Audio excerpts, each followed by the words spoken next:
gave me his little sickness or whatever. I've been down and out past couple of days. Oh man. Well, I mean, I know been kind of going around this season in general. So if you just now catching it, like, I don't know, I think you did pretty good for the season. Cause shoot, I know I was messed up about a month and a half ago. Yeah, he told me the school everybody in the school sick, so Oh gosh, what are the? yeah. Is it just like the flu or like I don't know, what's cause going around? he really just been fatigued, if anything. Mm, So he okay, been having a little cough and fatigued. So got you. Dang, yeah, definitely gotta keep them. Just keep getting that rest and fluids and good, what I'm saying, some nutritious food whenever, at least a little bit a day. Because I don't know about you, but like when I'm sick, I don't be feeling hungry for real. But I really ain't been eating. I just got up and made me some leftover chicken. So I really either that or like some soup or something, you know what I'm saying? Like something easy, like to kind of just get down. But anyway, um, we kind of going over, just this, some of these talking points, just kind of seeing, and going over how social media is really affecting people in the way that they see the world, you know what I'm saying, and see themselves. Um, I think that Lord ADS just brought up a good point that, a lot of people are walking around just literally traumatized from the things that they've been through. And because of, I mean, but at the same time, it's like, because I tell myself this all the time, you know what I'm saying? You know, things might have went right. I mean, might not have went right in a certain situation, but I got to pay attention to what I overlooked or what I did wrong, right? right, It's not just the other person. So if we are traumatized, like we got to kind of think about the roles that we play, and not in a to keep yourself down type of way, but in a way where you can be able to recognize it and then correct it in the future. So it just seems like a lot of people, are just letting this all these years pass and they're getting old, you know what I'm saying? But their mind is still like stuck in that whatever age or phase that they went through this experience, you know what I'm saying? yeah. So Ruthless, he's up there referring to women as heathens and all this other stuff, and it gets better. That's why I really like these types of panels. And I was listening and I heard what Freezy said, but I wasn't getting up there because I felt like that was a conversation that they needed to have. Yeah. Usually, when women get up there, things change. Yeah, all it takes is one of y'all to get up there and disrupt the conversation in some shape, form, or fashion. I don't know why y'all such a disruption, but it is what it is. Man, sometimes the disruption is just presence, and then it becomes a competition to the guys on the panel. You trip. Yeah, because it's like they don't want you around, but when you come around, they y'all trying to fight each other for your attention. But that's crazy though, because it's just like literally sometimes we just hear something that's interesting and we just want to give a little input, you know what I'm saying? But again, that's why I just sat out on this particular conversation. But let's keep on listening and see where this goes, see what other talking points they're gonna bring up. This was a good Okay, conversation. all right. Oh, but overall, do you think that people are addicted to social media, Big Dog? Yes, yes. Social media is a drug. Mm. Do you Yeah. think it's mostly like just the validation that people get from like interaction, likes and clicks, or we got the sector of people who just like to troll and start shit, like what do you think it is that makes it so addicting? For the consumers or the creators? The consumer. For the consumer, majority bullshit. They like bullshit. People like bullshit. People like car crashes. People like people like for somebody to stand on the ledge and jump, Mm. and then talk about that person jumping off the building. That's what people like. So that's why social media is so addictive. They like the drama. They like the tragedy. They like the gossip. They like all the bullshit that come along with folks expressing their lives every day. Do you think that maybe it's a way of maybe letting the consumer know that their life isn't as bad as they thought it was, or that Um, they actually maybe are better because okay, like in the respect to the car crashes, right? right. You think that they watch them because like shoot, at least I ain't like that. You know what I'm saying? Like shoot, my life might be messed up, but at least it ain't like that. Do you think that that's the reason why? Because it makes them feel better about they self. It's a it's a combination Oh of no, all that. sell. Hmm. What's going on, sis? It's a combination of all this shit. Cause it's like car crash situations, like you slowing down to see the car crash, see how bad the car crash is, see do you see any casualties or whatever the case may be. Hmm. Then you turn around and say, I'm glad it wasn't me. But you looking to see who hurt, was fucked up, and all that type of shit right there.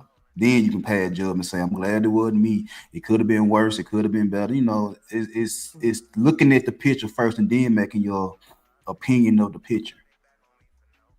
Hmm. And you might be right, you might be wrong. Hmm. Okay. Some people just like to see the world burn. That's what Ariel just says. She says subconsciously she thinks that people just like others' pain. Yeah, yeah, man. It's like I don't know. Like I caught my daughter watching like 600 pound, my 600 pound life. I was like, turn that shit off. Like we no, like we ain't hold, doing that. Like hold up, nope, nope, nope. That's one of my shows. oh Yeah, my god. that's one of my shows. Don't fall me up there. Like I watch it. Me and my wife will watch that shit, and we watch it just to see. Like for me, it's the whole. How many lies you gonna tell a doctor now that you bullshit? You going you won't help. You can't move. You can't walk. You gotta use a stick and a towel to clean your rolls and all that type of shit right there. You feel what I'm saying? Then Yeah. you wanna try, oh, I can't make it no more. If I don't lose no weight, I'm gonna pass away. And okay, yeah, I got you. Cause you don't need to be 800 pounds no way. I don't know how you got there. Amen. Then they go in their backstory about, what happened. And some of their backstories be really fucked up because some of them be abused, Mm-hmm. neglected, and the only comfort they have is food. Food. Mm-hmm. Yeah, so it's like I feel them. I'm empathetic toward them because like, man, yeah, because you like you don't know what else to do. You don't know who to talk to when Right. something tragic happened to you. So the only thing you can find comfort in is a pack of little dibbies. You know what I'm saying? Mm. And as a child, you know what I'm saying, people don't think about this shit because you a child. You don't know, you a child. They Mm-hmm. just give you sweets and cookies and cakes and chips and whatever the case may be to calm you down. But that's a coping mechanism for somebody that went through some tragedy. Right. So as they get older, just like you talking about now, they never face their trauma. They're never facing their tragic experiences. They just keep eating. Mm-hmm. So once they get to a certain weight, now it's like, oh, if I don't stop eating, I'm gonna die. It's like, well, Yeah. yeah. I can definitely understand the psychology behind it. Like you said, finding that, that comfort in, just, the food, you know what I'm saying? And there's different ways that people do cope. So if that's like the way that somebody learns how to, and it will, usually it will continue to the adulthood. So I definitely understand the psychology behind it. I just, I guess with my, my daughter being so young, I just, what I'm saying, like, I just didn't want her to be like on some like I don't know why she watching it. You know what I'm saying? Like, are you interested? It's just, like you telling me about the backstories and all this stuff. I don't know what she watching it for. So, just to avoid the, getting pleasure off of somebody else's pain, I'll be like, yeah, let's find something else to watch, honey. I mean, like I said, my pleasure come in them lying. When after they done sit down and talked to them the first time, they done did the first weigh in and whatever they weight is, and then he put them on their diet, how many pounds they need to lose by the time they come back in. My pleasure come in them bullshit. Yeah, that's where my pleasure come in. Cause soon as they leave his office, they go right to Popeyes and order a 12 piece just Hmm. for they motherfuckers still talking about. Oh, I'm tired. I'm tired. My arms hurting. Then when they pull up in Burger King, they feeling good. It's like, oh yeah, yeah, yeah. And then order half the menu and eat that shit. Get back to the hotel room and they back to being big babies. Oh, I can't move. It's hard and this, that, and the third. It wasn't that hard when you stuffing them folks Sundays down your mouth. I'm trying to tell you, like, shoot, it was so hard up then. Well, what was so hard then? So the whole process between the first weigh in and the second weigh in, like majority of the time they be bullshitting. No, I Then totally agree. yeah, so when they get tired of that second weigh in, then they were like, "Oh, I gotta lose so many pounds. I hope I did it." Then they go in for that second weigh in and then gain 30 pounds, and then they get to looking Mm, crazy. And he like, right. "What you do wrong?" Well, I followed the diet. No, you didn't. You didn't follow the diet. Yeah. Well, I only ate a little bit. No, you ate a lot of bit. Quit lying. Hang on just one second, big dog. All right, we got somebody in the back. Family of God. Never heard of you before. Can you do a mic check for me real quick? Family of God. Are you there? If you're there, I cannot hear you. Might want to try the link again, okay? Drop down and come back. Your audio is not working. All right. Well, you're not saying anything. I'm going to go ahead and remove you really quick. Okay, he left. All right, if you'd like to come back, you know what I'm saying, just refresh your screen, make sure that your audio is working. I am going to require for you to show yourself on camera as well because I've never heard of you before. Thank you very much. Okay, back to it. Okay, hang on just one second. All right, you want to try it again? Family of God, this is going to be your last chance because I feel like you're playing with me. Okay, well, I can't hear you. All right. Sorry about that, big dog. Let me just get into Are this. you good? I have to accept him to hear me. Oh, Yeah. try it one more time. My bad. Ugh. Family of God, if you're still there, you could try it again. My bad. He said you have to accept him. I'm thinking, like, when I have my overlay up, he's talking about adding them to the thing. Hang on, just one second. I know what he's talking about. Oh, okay. I got you. Don't worry about it. Can can you hear All me right. now? Yes, I can. All How are right, you? all right. How's it How, going? it's going well. I've Good. never seen you here before. How did you find me? I was just cruising. I was just cruising on YouTube and I saw you going live, so I was like, you're um talking about social media, relationships, man, women. It's something I like to talk about. So I was like, let me try and pop up. I'm Family of God. I'm very new to this, but I bring a lot of value to conversation. I'm a Christian man, married man, got kids, so um, it's a Okay. subject I like to jump in. I've been in other platforms as well. Yeah, like So who? I've been to JP. I don't know if you know JP. Um, I've been to, I mean, it's more Christian platforms. Hmm. Um, but yeah, I mean, it's up to you. It's your panel, it's your channel. It's up to you to accept me or not. I'm not gonna be upset or anything. Okay. So Well, you are authenticated. I get troublemakers. Can you just do me a favor and just give me 5 fingers really quick. Turn your camera on for a second. yeah, hold on. Let me just unblock my camera. Awesome. Thank you so much. I appreciate it. Yeah, no problem. Okay. So we're just reviewing. This is no captivity Freezy. He's also well, he's a Hebrew Israelite, so he's a very religious man, very respectable, and they were having a great conversation about the topic was is the burden of being a provider worse for men or for women. I just used this clip in particular to kind of just go over just how YouTube, or how social media and just different media aspects have really kind of infiltrated and taken over our the way that we see our world and how we see the world. Um, how we assess and treat our relationships and things like that. And me and Big Dog, we were just kind of agreeing that in general, it seems to be a bunch of people who are walking around with a bunch of trauma, and instead of dealing with that, they kind of just take it as their interpretation of what every, especially with every man or every woman must be like because of their particular experience. Did you have anything to add so far to that?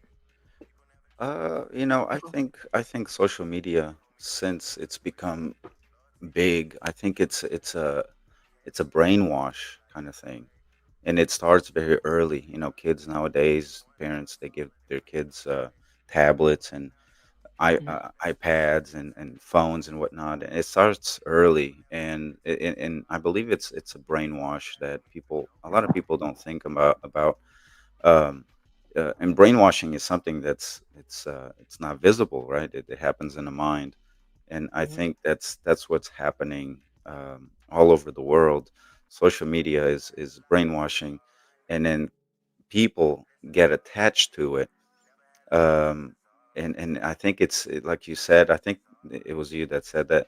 Um, it's for validation, for like a blanket over some hurt that they've experienced, and so Mhm. they watch things that kind of blankets whatever they went through. So, Mhm. like, if they're obese, then maybe they'll watch something that's related for them to feel better about themselves. Well, I'm not that big, I'm big, but I'm not that big. So, Mhm. or I'm really bad in my life. I do this and that, but I'm not that bad because there's other videos of people doing even worse. Worse. So Mhm. I think it's more of a cope thing, and that's that it's dangerous because there's so many voices out there that it enters people's minds and it manifests, and so that's how I Mhm. look at it. Yeah, those are great. Yeah, all great points. You definitely, I emphasize it, even just how they want us adults to be, depending on what type of work we do. First thing in the morning, type of, check your email stuff instead of Mhm. spending time to yourself. Or getting that slow start is just everything is kind of being set up to that. We've got the digital learning days for the kids and Mhm. all that type of stuff. So they are definitely gearing them to be more tech, technologically driven, and even to the point where they're saying that it's causing depression and thoughts of suicide and things like that within younger people because it's that constant comparison, you know um of somebody at the essence just really just taking the time to curate the best parts of their life, you Yeah, know yeah. but from the outside perspective, especially if these kids are young, they're thinking that this is what their everyday is, and they start looking at their lives as being less than. And yeah, it causes a lot of problems, and of course cyberbullying and all those things because people just hiding behind avatars. So Hmm. Yeah, yeah. and it's just it's the voices. This world it's got a billion voices. It's got more than a billion voices, but I'm just giving a number. But there's so many voices telling, especially young adults, how to be, what you should do to be a successful man, what you should, how you should walk to impress a girl, or what should you say. There's so many voices that young adults and even adults, they're so confused on, okay, who do I listen to? Because this person says this thing, this person says it's something different, and then there's a third person that says even something even more different. So who should I listen to? What kind of voice should I pay attention to? And then everyone, most of the time, you go on social media and you go on platforms. It's like, my way is right, your way is wrong. My way. Right. It's like, okay, so one is saying that their way is right, the other one is saying my way is right. So which way is right? Right. So Because especially if they're two different thoughts, right? yeah, and it's very confusing. for young adults, and I know I'm bringing up young adults because I mean they're our future, right? But even adults, because they've given heed to so many voices, now they're in their 30s and 40s, and they still have no idea like who should I listen to, because Mhm. I'm listening to this guy, and he's got a platform. He dresses nice. He has a good haircut. He's got some money. He's got some status. Seems like he's legit. And then he says something, and he just question it. And it's like, okay, if I can't listen to this guy that seems legit, then who am I going to listen to? Mm, Um, and that's we're living in a very dangerous time right now. It's just because Uh, internet and social media and all sorts of platforms are giving a voice, and it's so hard to sit down, especially in the morning. You just you thinking about what you heard last night, and you just like, okay, who should I trust? um, so it's becoming a very confusing world, with so many voices, so many platforms, so many, especially with YouTube. You know, the ability for us to create our own platform and have our own voice, and everyone should have a voice, yes, but not everyone knows how to separate what they should keep and what they should reject. mm. So, That's a good point. Now, I know you said that you're a father, right? yes, ma'am. Okay, and Big Dog, you're also a father. Now, Big Dog, let me get you in here really quick. What do you think? I mean, with everything that Family of God just said, especially with even people who obviously don't have somebody that they can trust or take advice from. I know that you're very active in your kids' lives, but do you do you think that your influence will override the things that they might experience or kind of soak in or be exposed to on social media? I hope so because I told both my kids when they started social media is that what you see on social media is fake. Like you just said, like Family of God was saying, it's people showing their best moments. And Mm, truth be told, ain't nobody that happy 24/7, 365. right. So I got to them early when they started doing like when both of them were about 13.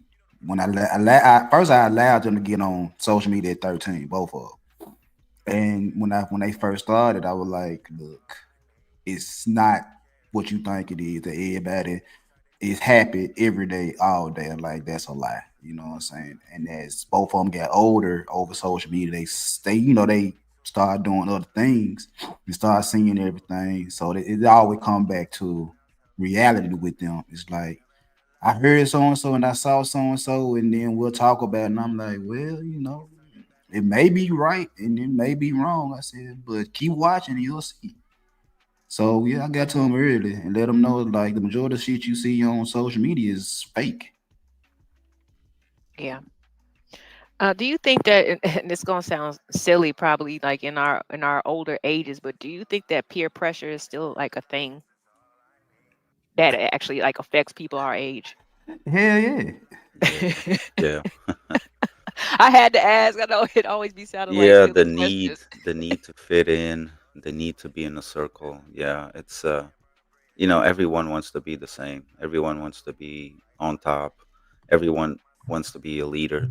You know, I'm not ashamed to say I want to be a follower, and I'm a leader of my home, but at the same time, like, I look up to other people, because if you only have leaders, then who's going to follow?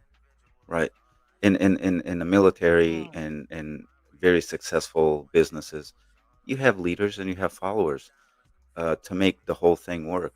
Um, you know, it's everyone wants to be the boss, and if everyone is the boss, then there's who's going to be the lead, the follower that is an excellent follower.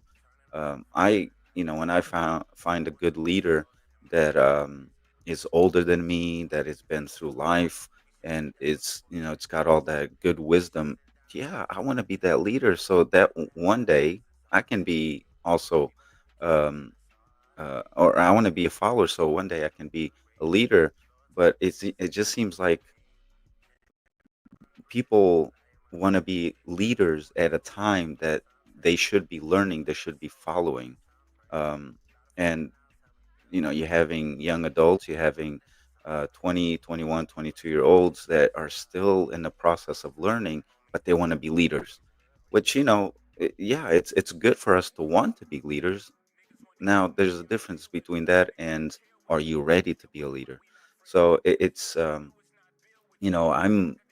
I'm in my late 30s, and I'm still learning a lot. I'm looking up to older people with good wisdom, and you know I'm looking at the world, and it's like, I don't want to be a leader right now of the world. I want to be a leader of my home, and that's a big plate right there. But be a big leader in the world and in social media. That's a plate I don't want to take it right now, because That's a good uh, point. and so, because I talked to some people and they're like, well, why don't you do this? Why don't you do that? Why don't you, you speak well, you're doing your family well, you educate your children well. For example, why don't you become a pastor? Because I'm a Christian. Why don't you become a pastor, a leader of a church? And I'm just like, whoa, do you even know what that means? There's a big Yeah. responsibility. That's a plate I don't want to be taking right now. So, but there's some people who listen to that and they're like, "Oh yeah, maybe you're right," and then they go do it and they become pastors and they become terrible pastors. But Mm. this is just an example, right? You can say business wise. Why don't you create your own business? You got your visions, you got this and that, and then if you're not ready and you create a business, then you're gonna fall, because then you're gonna get into a bunch of debt. Your business not gonna go well, just because you listen to another voice, instead of you sitting down and being honest with yourself and be like, no, no, no, no, let me learn. This is my learning time, and then in the future, once once I've followed some good leaders with good wisdom, then yes, I'll build my business. So No, I think that is an excellent point. Yeah, especially when it comes to like, this, I guess, being pressured into, being into pushed into a position that you're not ready for. Um, and that it is important to kind of sit back and look a little bit, like, look before you leap. Um, and that's a really good point in terms of just like everybody cannot be a leader, because then, who's going to, the followers are very um instrumental in whatever movement that you got going on. Leading is not just controlling people. But real quick, I wanted to welcome Tommy B to the stage. How you doing, bro? What's going on, y'all? She just chilling. How's the family? How you doing? Everything good. I can't complain. Good, good. All right. Oh yeah, we just talking about this whole, social media and how it actually affects personal life or relationships and things like that. Did you have anything to add, or you just hanging out, catching up? Yeah, I think it's just it puts steroids on stuff that's already in our society. Um, it's like what they say: comparison is a thief of all joy. And so now you just have platforms where you can constantly compare your life to what you perceive others to be. And one of the biggest problems that we have just in America in general is everybody wants to get to the finish line without doing a race. So when you see this person in these cars or these big houses and stuff, you don't want to go through. Uh, I don't know if you want to call it the struggle or the journey of what it took for that person to get there, and a lot of it's because they don't show that part. Like a lot of social media is a highlight reel, and you could take an NBA player, the last person on the bench, and create a highlight reel and make that dude look like an all star. If he just took all of the highlights, you never look at the bad plays, you just look at the good plays, and that's pretty much what social media does. Is either fakes the highlights or they just show the highlights and they it's uh, like a gambler. Only talk about the wins, never talk about the losses. So if you talk to a gambler, you think every single time they go to a casino they up, but they get real quiet when they go to that casino and they take that L, and that's kind of social media is. When you down, you don't really get to see that, but when they up, they're loud and proud, and so people seem to look at that, and I don't think they think deep enough into what they're looking at. Now, do y'all think that like okay, when it comes to like we said, we talk about the wins and the losses, right? And I guess the showcasing of them. Do you guys think that it's important to showcase the bad? And I only say that because some we got a couple people in this space that's pretty much the majority of what they showcase. Now, I don't have a problem with like of course I know that nobody's perfect, but do you guys think that it's important to showcase like those L's to the public? I would say it's important to show that you're not perfect. Okay. You know, Okay. so with the dubs come the L's, so you gotta sell both of them and keep pushing. You know what I'm saying? If you gonna put everything online for the world to see, and put everything online for the world to see. You know, when you up, you up. When you're down, show the people that you're down. You know what I'm saying? Don't show everybody when you just winning. Like Tommy B said, you go to the casino and you leave out that junk up. Everybody know you up, but when you walk out there quiet, you don't want nobody to talk to you. Right. But it's life, it's reality. You're not gonna win every time you play the game. It's reality. Yeah, I mean I definitely understand that. It's just, as we kind of explore the reasons why people are here, some folks they be probably waiting in the wings hoping and praying that something bad would happen to you. You know what I'm saying? So they can have something to entertain themselves. So if we know that those people exist, and like what would showing our imperfections provide to that consumer besides giving them, see, I knew she wasn't blah blah blah, like, you know what I'm saying? I'm trying to find a way to, I mean, it shouldn't really matter, but at the same time, some people they really hold on to those L's. And even especially in our community, they don't let you live past those L's. They will keep bringing up those L's, even though you might have lots of wins after that one L. You know what I'm saying? It's like people don't want you to, they want to keep reminding you of who you were instead of paying attention to who you are. Well, I think that depends on your. If somebody's doing that, then that's probably not the. I mean, I think at the beginning of the day, it depends on what position you're trying to play. If you're trying to play the Hmm. position of teacher, leader, something like that, then yeah, showing the L's are important. If you're not trying to do that, then it doesn't matter. Again, like if you're on That's a Instagram and good you point. showing your life, if you're not presenting yourself as a teacher or something like that, so like good example would be like stocks. If you present yourself on how to, do these investments and stuff, and the only thing that you're showing is all of your good trades, then what are you teaching people? That every trade that you make is a perfect trade. You get what I'm saying? Somebody could look at a position that you Hmm. took with stocks that you lost from and learn from that. So I can Right. learn from the L's and from the wins. Um, but if you aren't putting yourself in that position, you can't help uh, people looking at your life or what you present to the world and compare their own life to it. That's a personal problem with people. It's no different than if you move into a neighborhood, and you buy a certain car, and then the people next door want to buy a certain car just because they see you in that type of, like, that's not your problem. You know what I'm saying? Now you might have bought that car and uh got up a little over your skis, and then you kind of struggling financially because you bought said car. Now you're not gonna walk outside and show that to the world. You can try to deal with that internally, but the people next door is looking like, damn, how could he afford that car? I need to get yada yada yada type shit. But I Yeah, think the no, I problem feel with you on social that one. yeah, but I think the problem with social media is a lot of people are trying to present themselves as like these teachers, or even in like this space. I don't know how many people went and seen that and got exposed. And the reason why you get exposed ain't because um, you're just a regular Joe. You get exposed because um, you're presenting yourself as better than, or you're presenting yourself as like a teacher or a leader or something like that. and the way that you're doing it is, you faking a phone.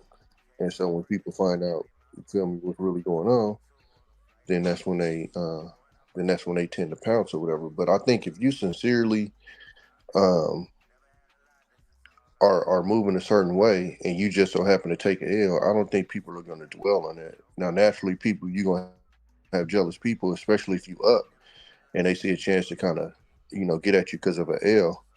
Um, I think you naturally gonna have that or whatever. I wouldn't you know focus on those type of people. Um, but I don't know if there's a way that I don't know if there's a perfect way to do it where everybody will accept it and wouldn't be on no BS with you. You get what I'm saying? But Yeah, that's fair. That's yeah, fair. I think being transparent is probably the best way overall to teach though. Is because people can learn from your L's and your W's. If you're trying to be in a position of leader, teacher, or something like that. That's a good point. No, I feel you. And I know that there's no like perfect way about doing it. You know what I'm saying? Because people are going to have their opinions regardless. All right. Anybody else want to add on to that before we get back to the clip? Yeah, I would just say, I agree with both Tommy and Big Dog. It's as Big Dog said, we need to show to each other that we're not perfect, and Mm, because that speaks louder than anything that we can think of. Because as we know, we have children and we have young adults growing up, and it's important for them to look at us as men and women, and know that we fall, but what's more important is how we get back up, because they're gonna have questions. They're gonna fall like we did when we were younger. They're gonna fall a bunch of times, and so when they see us fall and fail, they're gonna be asking questions. Okay, so you fail. What did you do after that? And right. that gives you an opportunity to be that teacher, to be that help for that other person, to grow. But if you only show your wins, then what are they gonna learn from you? um, and if and there's going to be some haters out there that's just going to hold the L's on you. They're going to dismiss all the wins, and they're going to hold to the losses, and they're going to spread your losses to the world. And this is the opportunity of the individual, to show how do you deal with those losses.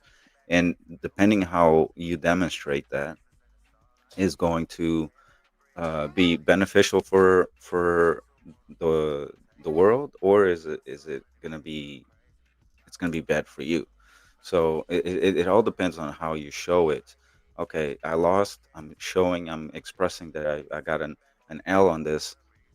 How do I deal with this? And then depending on how you deal it, the world's gonna be like, okay, well, he fell, he lost, but look at him. Look at Right. him. He learned from it. He got back up, and now he's way better than he was. And let me just give you an example. Like from in my work, there's for you to move up. There's some certain things that you need to do, and some tests. And I remember in the beginning, I was going through it, and then I had my test, and I failed, and all the whole team, because I worked with the team, and the whole team was like, man, how did you fail? And they were looking at my loss and how I was going to react to the loss. And I said, look, hey, it's no big deal. Thomas Edison, how many times did he fail before he made the light bulb? And they were like, "Wait, you're from Europe and you know about Thomas Edison?" And my response, it shocked them because they were expecting something else. And I was just like, tomorrow's a new day. Mhm. I'll bounce back up. And the next time I took the test again, and I got almost a perfect score, and they were like, "Yeah, let's go." So what we do and what we say, how we react to the losses in this world makes a big difference. And if people want to hold your L against you, hey, show love, and they will change. Their mind will change. You're right. I mean, I've had to move around as a kid, so it wasn't more about like mistakes, but it was more about just dealing with prejudgment, you know, people because you're quiet and people don't know anything about you. They have their own thoughts, or opinions about how you might act. But then you just stay consistent, and eventually the people who's making fun of you become some of your closest friends. So I definitely agree with that sentiment. You just got to show and prove. Um, but yeah, for those younger people, I just, I hope that they just know that, like you said, like most of this stuff is fake. It's not even real. Um, and we've learned that a lot of people that we encounter even on these spaces, they live totally differently than how they speak online. So you got to just find out, what works for you, what sounds true to you. But then again, some people just resonate with just, some of the worst of the talking points, but we can't control that. But let's see what else the guys were talking about. Did you guys, anybody see this stream from Freezy's channel? When was this one? This was 10 days ago. It was called "Is the Burden of Being a Provider Worse for Men or for Women?" And at the end of the show, they usually have a pretty interesting guys panel. So we was listening to some of the feedback, but these are mostly like social media talking points and just basically just kind of showing where people are in terms of what they believe, how they got there, and if there's any disagreement. So this was a pretty good one.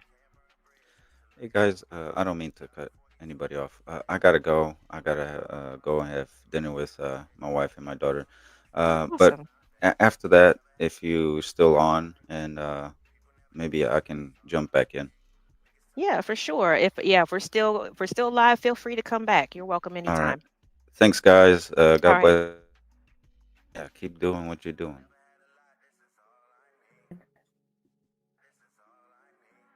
Can y'all hear me? Yeah, I hear you. Okay, I'm sorry. I don't know what happened. I'm sitting in the same spot and the sound kind of went out a little bit. Okay, this and family of God, are you good? You want me to take you down? Yeah, yeah, you can take me Okay. down. Yeah. All right, gotcha. Thank you for your commentary. I really do appreciate it. It was great meeting you. Come back definitely if we still up here. All right. So, okay. I don't know. Like I said, I don't know what happened. It was like a little glitch happened, Yeah, but I let got me kicked out. I'm like, what the hell happened? I know, it was crazy. Okay. So, we going to start the clip up. Give me a second. Let's throw not dealing with them off the table. See, I mean, mine was kind of crazy, like I said, bro. Like, so Well, it depends. Now, I just I would closed say off. this: a good first step would probably be just be more civil and cordial with them. Oh, that ain't it. We tend to put all these women under the same umbrella of the B and the 304. In reality, those are specifically for those type of women. You know what I'm saying? Who display that type of behavior versus just every woman across the board. I think being a little bit more civil and a lot more cordial would probably go a long way winning some trust there. So, hey, yes, I have a question for you. What do you think about that, True? I have a question for you. Men love Hey, 304s. do you guys believe in the saying that nice guys finish last? No. It's As a they lie. should, because nice is a politeness. So, if If you nice are a guys finish polite last, gentleman, that is something different. But nice is just one politeness. so You once again, shouldn't be most that nice altogether men, as a person. and No, yes, that's it. most nice men are gentlemen, right? They chivalrous. They Oh, okay. It always kind of just blows my mind, I guess, in terms of the perception. Now we're listening here, and Ruthless is saying that, I guess women are uncivilized and most men are chivalrous and gentlemen. And I'm just not sure where he's getting this from. Um, Again, I think that there's something that must have I guess that really hit him to the core, you know what I'm saying, to kind of make him think this way. Mm. But it's just interesting because like we were just talking about, like the DJ academic stuff, and you know there was so many different what ifs and different questions that were being asked about this gentleman in this situation and when it was on video. But when it comes to the perception of women, it's just across the board. It must be is what it is. There are no questions, there are no excuses. Why is that? Just goofy shit. Like, I'm gonna just No, keep I it up. Like one maybe love. is nobody likes to look at who they choose, so that's one part of it. Um, maybe it's the people that you choose if that's all you see. Yeah. Um, so that's that big A word that people always talking about, accountability. But I think also we generally focus on what's put out there. And I had to get on Black Man Stream the other night, and I had that conversation with him. I'm like, y'all got to be careful with social media Mm. because it sensationalizes the how do I say it sensationalizes like the gotcha moments, right? Mm-hmm. If I come on social media and I say I just went on this perfect date, this woman did da da da, nobody's gonna watch it. If I come on social media and say I took this chick to Ruth Chris and she took the plate and poured it over my head because she said she needed to go somewhere better, everybody's watching it. Right. So you gotta Right. understand the only videos that we're getting are these sensationalized videos. I've said this, I stand on it, and I'll be solid with you. A lot of the guys because the first thing I asked when I got on Black Men's Panel was how many of you guys are actively dating? Almost all of them was married. And I'm like, Mm. Mm-hmm. y'all have to understand, it's not just discrediting your opinion. It's telling you, that you're getting your information from a spoiled whale, and Mm. that spoiled whale is social media. So in your head, when you're watching these women act the way they do on social media, in your head, you're thinking that's all women, and it's just not true. Um, it also it's the company you keep, right? Mm-hmm. Um, I use the BBL thing for an example. Okay. The numbers show you the large majority of people don't have a BBL. There's some people because Right. of the circles that they are in will argue to death that most people have some sort of a BBL. Yeah. But the numbers will clearly show you that that's not the truth. The problem is that's the circles that you're in. Right. And so that becomes your reality because you don't pay attention to what's outside of your circle. So for Um, me, when I oh see my a, God. a BBL, I'm not gonna say it's shocking, but it sticks out to me because I don't hang around a bunch of females that got BBLs. Like Okay. there's a world out there that exists where BBLs ain't, what I'm saying? Right. You get what I'm saying?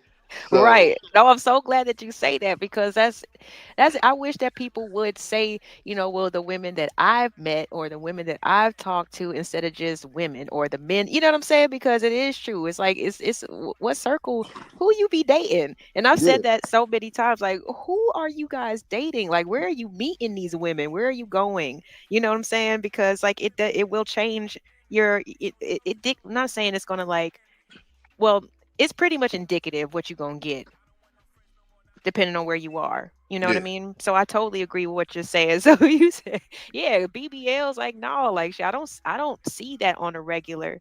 And that's why even when people say like, oh, they smell and this, I'm like, what? Like, what are y'all yeah. talking about? Like, I got on here one time and I had made a statement. That was like, where I stay at, I stay up between. I'm in between like the Bay and Sacramento. I said I go up to Sacramento all the time. I said I don't really see that many BBLs. And there was a dude in the chat from Sacramento was like, bullshit, they all over the place. And I'm like, wow. yeah, but what circles are you in Sacramento to see them all over the place? Because I'm telling you, as a person that's not in those type of circles, they ain't all over the place, my dog. Like I can go a week up to Sacramento and might see one BBL, if that. You get what I'm Yeah, saying? Like it depends on what circles that you're in. But yeah. Because my youngest brother stay in Sacramento, and he confirmed that it ain't everywhere in Sacramento. he said they not anywhere. He said like what you just said is like there if they are some, it's more natural women in Sacramento than Yeah, BBS. it's just so it's like it's not like in LA. I would say it's a lot more, but even in LA, like if I go around LA, I don't just see them all over the place. It's like people gotta understand those type of people that participate in those things hang out in certain places, and I don't hang Mhm. out in those places that those type of people hang out in. So I'm not gonna see it. But what those type of people don't understand is the majority of the world don't hang out in them places as well. Right. So again, it like Vegas. You know, you don't see a just an alarming amount of BBLs in Vegas. You know what I'm saying? Like it's Okay. you see them, but it's not like this. Like in my head, I don't see it to the point where I'm like, damn, almost everybody has them. Like they still pop out to me. Is what I'm saying. If it was that regular, they wouldn't pop out anymore. It'd just be like, oh, that's another one. But that's because of the circles that I frequent. Again, I don't frequent circles where it's a bunch of broads that's gonna be, you know what I'm saying, running around with BBLs and shit. So, but I say that to say that um I just lost myself. Shit. Are you all good? Also, basically, it's just mostly about like what they're exposing themselves to and what they're surrounding themselves with. That gives them this like overall judgment or perception of the the world or people or in Yeah. general. We was talking about the ruthless thing. Yeah. No, Oh. so a lot of the stuff that you hear in these spaces, like I said, part of it you have to ask what circles do you run in to have this specific problem within your head. You think it's a every, um, and maybe you just like that type of shit and don't know it. You know what I'm saying? Like I tell people all the time, like at a certain point in my life, I like ratchets, and that's all I dealt with. You know what I'm saying? But You said- it was what it was. Now I didn't. The difference was I didn't go around and complaining talking about all the women are ratchets. I knew what I liked. You know what I'm saying? So Mm. that's what it was. I think the difference here is it's a percentage of dudes that like what they say that they don't like, and I just got to be 100 with it because for me, if I don't like it, I said this before. If I don't like it, it doesn't exist to me. Meaning, Mm. if I meet you and you have characteristics I don't like, it doesn't have to be beef. I don't have to be rude to you. I just dismiss myself. Yeah, that's a good rule of thumb. Let me 1 second. Hold on. Let me see something real quick. Simon, Hey, how you doing? Can you hear me? I'm yeah, I can hear you. Are you okay today? I'm cool. It's a Okay. weekday. Oh, okay. All right. We actually having a pretty good conversation. You want to join in on it? If you allow me to, I'll be cool. Don't worry about it, man. I think it's kind of really interesting, to be fair. All right. I will be paying attention, okay? Because last time got a little crazy. I appreciate it. All right, no problem. I guess we lost Tommy for a second. Or maybe he'll come back in a moment. But we got Simon up here. When is it not gonna? Let me see here. Take this off. Okay. All right. So what did you want to add about like the whole social media thing and how it's affecting people's you know real life and their perception of how they see the world? Well, I I'd say that social media is just kind of more is really intense. Like the thing is people have always tried to reach out to people in different ways. Like, and I'm kind of like an old soul, so I remember like when people used to just like put ads in the newspaper or something like that. Like nowadays, it's kind of more instantaneous, and it just gives people less time to think about stuff. But the thing is if you just instantly react to something, then you're gonna get you know, maybe what you didn't want from whatever you're trying to react to. It's real easy to just be reactionary, and I think that's mainly the problem with social media is it's just it don't give people enough time to think. And no one's going to turn around and say, just think about what you're about to do, because everyone's kind of anxious like these days, like just based on the world we live in.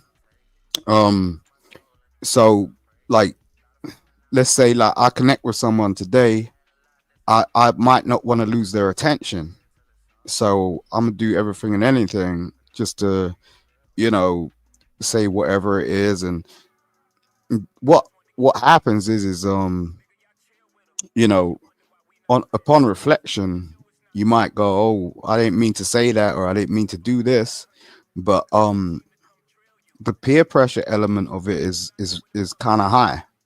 So um, before you know it, you've landed yourself somewhere that you didn't want to be. Um, and no one is being sympathetic with you about that because they're like, "Oh, you're," especially we're not children over here, so it's just like you're supposed to be responsible. But no one's teaching us any of this. Like, I used to have this thing at work, and I still do it with people I employ in terms of email etiquette. Like, because before you know it, like your inbox is full, and like you got all this stuff going on, and people are sending you stuff, but it's totally reciprocal. Like, no one knew you was there in the first place. So, if you choose to indulge, um, and make something destroy you, um, then you got to take responsibility for it. Um, and that goes with relationships as well, especially because it's kind of really difficult to have a relationship with someone who doesn't have etiquette in any sort of shape or form. Well, I mean, yeah, it definitely will make it challenging. When you say email etiquette, you said is that more of like just, I mean, how they actually like form the email or clearing out like old stuff, or what does it all entail? What were you trying to teach? Well, I wouldn't say I'm trying to teach, but I'm just saying like, if you set up an email today, no one knows what it is. It's only you that are reaching out to people. You're making people aware that you're there. So, the Okay. thing is what people don't like is when they get a response that they don't want. But realistically, you know, what what would happen is like no one knew you was there in the first place. So like it's on you. But you don't, most people just don't want to take that responsibility, especially when something dramatic happens, you know. I Well, don't that know if kind of that does that make sense? well, I mean, it kind of goes back to what like Family God was talking about earlier on the panel. Just that, some people are made to be leaders and some people are meant to be followers. But there comes like a time and a place, when you have to be ready as a leader in order to step up. But it seems like most people just want to lead, but don't know what all goes into that. You know what I'm saying? Or what they need in order to effectively lead. Um, so That whole leadership thing is a misdemeanor as far as I'm concerned. I mean, because come on, if we're being real, historically there's been like a handful of leaders. Like you count right. them on your hand. So it it's a real misdemeanor. Everyone's walking around trying to be a leader. You know what I'm saying? And at the end of the day, it's like it's just not for you sometimes. Like, why not just sit back and chill? You know what I'm saying? Be led by Yeah. somebody else. Why not do that? But Yeah. I mean, and a lot of well, a major, I guess, detail that a lot of people are missing is that even the leaders, they had a council full of followers. You know what I'm saying? People that were technically underneath them, but were a part of what they call them, the royal, the royal council, or whatever they want to, they still consult with folks. They don't just make all decisions. They still depend on somebody, their confidant, or whoever is supposedly their right hand person, or just like there to witness things. But that person is still technically underneath their quote unquote leadership. So it's more of like, people just need each other, but we have different roles that we do play.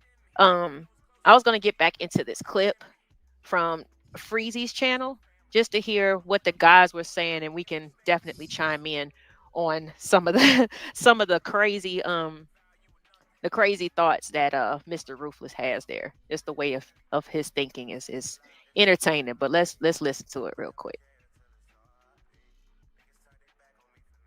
They uplift women regardless of their behaviors, right? These are the nice guys, right? That finished last. So, are you telling me that being cooperative and being stoic and showing this great intellectualism will help women to say, I need to submit to him and be Ruthless. right for him. Where's reality? And the I actually, people who are I got successful something married to add now. Sammy was aren't talking to people to me. women. Let, let me add something. No, stoicism is just an attribute of character. How about displaying some character for a change? As a man, right? Showing that you have a According, standard about yourself, even though you don't have to have money to have a standard. You know, and I think a lot of us relate. I think we tie too much into the money thing versus into who we are at our core. If you have standards and you have character, that will speak for itself. I want to so know where Let all me this let me money. wait a minute. So you said black? And I agree with that. We kind of touched on that a little bit earlier. It's not, all this submission stuff. If you just really just do what you're supposed to do, just and do what you say you're going to do, really, because anything else is becomes an expectation that other, unless it's established, that person's not going to even know what that they're falling short of anything. Um, so we did kind of touch over that earlier today or in this I, conversation. I don't believe that though. I think not being funny or nothing, but the only people that speak like that, like, are people that are in that position. Like, if you actually do have money or something like that, and you actually know what that is, you're not gonna speak like that. Like, so it's trying to be on a level playing field. Um and I guess it's what community you rock in and who you're about and where you place yourself, because if you're in the wrong room, then you're going to be in the wrong room. You get what I'm saying? Um, but aspiration is one thing, but to say everyone is doing that, they're not. Like, there's a different world going on out here. Like, in terms of like people and fulfillment and what they do versus aspiration. But when he was actually saying, like, it's, yeah, the money's cool and everything, but like, how are, what about your character or integrity or whatever? Like, because I had another clip that I pulled up, and there was this guy, talking about how since since there's more women than men, that men are considered the prize, men should be pursued and courted and approached. And I mean, it might be the way that he feels, depending on who he is in his circle or his town. However, his delivery, I don't know if he's going to get the results that he wants, because most women are not going to be you know what I'm saying, receptive to that. They're not going to say, oh my goodness, you know what, let me go ahead and just bow down now. No, they'll probably choose somebody else because of the way that he's going about it. The And he most might have important, money, but it doesn't matter, you know what I'm the, saying, because of the what way that he's delivering it. what's important about what you just said? You said most women, and I don't really like people I know and stuff like that. They don't really hang around most women, like, so you're capturing a specific group of people, and Hmm. they're In this quite instance, general. I am, yeah. They're Because quite general, to be fair. Like, I mean, but what I'm speaking on, Simon, is more of like, the inconsiderate, chauvinistic, I am the prize. Most women, and I will say this again, most women would not choose that man over um someone that's contrary. Like, okay, let's use this one as a comparison. They just, well, not too long ago there was a debate between Yada Awakening and Anton Daniels, right? Both very successful men, both have accomplishments in their own rights. They're respected in their own spaces, blah blah blah, right? However, one of the attitudes is basically, no, you gonna do as I say, and basically my way or the highway. The other man is a little bit more compassionate. He actually spends time and really, appreciates his relationship and his woman a little bit better, or in a different, I wouldn't say better, let me shut up, in a different way. But when I see those two men who technically financially match up, I would say the majority of people would pick the Yada versus the Anton, only because of their attitude and the way that they approach life. Like nobody wants to be talked like that. You know what I'm saying? Like hopefully you're a woman who is appreciative anyway. And if a man is doing what he says that he's going to do, then submission should just come naturally. Everything else should just come naturally. But speaking to someone as if, yes, like bitch, I'm the pride, like, okay, you can try that if you want to, but let's just see exactly how far you're going to get. That's why I can say most women, because with those two examples, most people would pick the Yada because of the way he treats and talks to his wife. Well, it depends if you want a wife or a partner. And like the Yada, I would say would be more leaning towards the partner situation rather than a wife. Because I'd lean more towards Anton. Like, and I'm not being funny or nothing, but I know most women won't appreciate that. But because just of the way the world works right now. But I wouldn't approach a woman like that that wouldn't understand where I'm coming from. And I get like everyone will probably disagree with me, but I really don't have time to waste. You know what I'm saying? I don't want to be negotiating and like arguing over stuff and like going this and that and trying to compete, because what I do find is most ladies that want to be bosses, they're very, very competitive. And you can spend a lot of your life just having a long conversation for no apparent reason, and you're not going to get anything done. But that's just my opinion. Um, hold on, yeah, because that was I was listening. Give me the difference between a wife and a partner because I kind of thought that they should kind of intertwine. No, a Or maybe partner would they're too want much. a partner would be a 50-50 situation. So it's just like you're doing your thing, I'm doing my thing. We're gonna, share the rent. We're gonna share everything. Like we go and we shop together and all that sort of stuff. Versus a wife would be supportive and be your crux. So it'll be like she's gonna come in and she ain't gonna want to do 50-50. It's not like she's gonna be on the sofa like trying to do her nails or anything. But at the same time, she's just gonna be supportive. Like my ex-wife, like she done my admin, for Crux though. example. Okay, go ahead. Uh, do you Starting understand bad, what I'm but go saying? ahead. No, I don't. I don't. Um, but continue. Your ex-wife.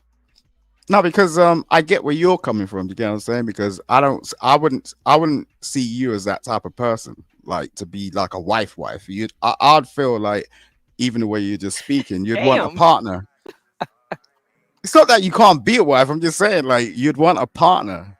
So Like it sounds like the partner can actually have input on things, but she must also do half or contribute half of the labor on top of having the children versus a wife who would just be a super accommodating and easy and doesn't have any like I role in the wouldn't. decision making. Is that what you're saying? Not really. I mean, I wouldn't say it's anything to do with children. Like I'm a single father, right? And I still had a wife, and I cooked and cleaned for her. I did everything for her for 10 years, like straight, and I didn't mind it. You get what I'm saying? But she was just a wife. She didn't really want to interfere and tell me what to do and go, I'm living my thing. And like, you gotta like, bounce in with what I'm doing. She didn't take me to meetings. I wasn't in her events. She came to mine. So it's just a different thing. That's what I'm saying. Mm, okay. Hmm. All right. I'm just listening because I don't know. I mean, we were talking about that. We've been talking about this off and on, just on different panels and different streams and things like that.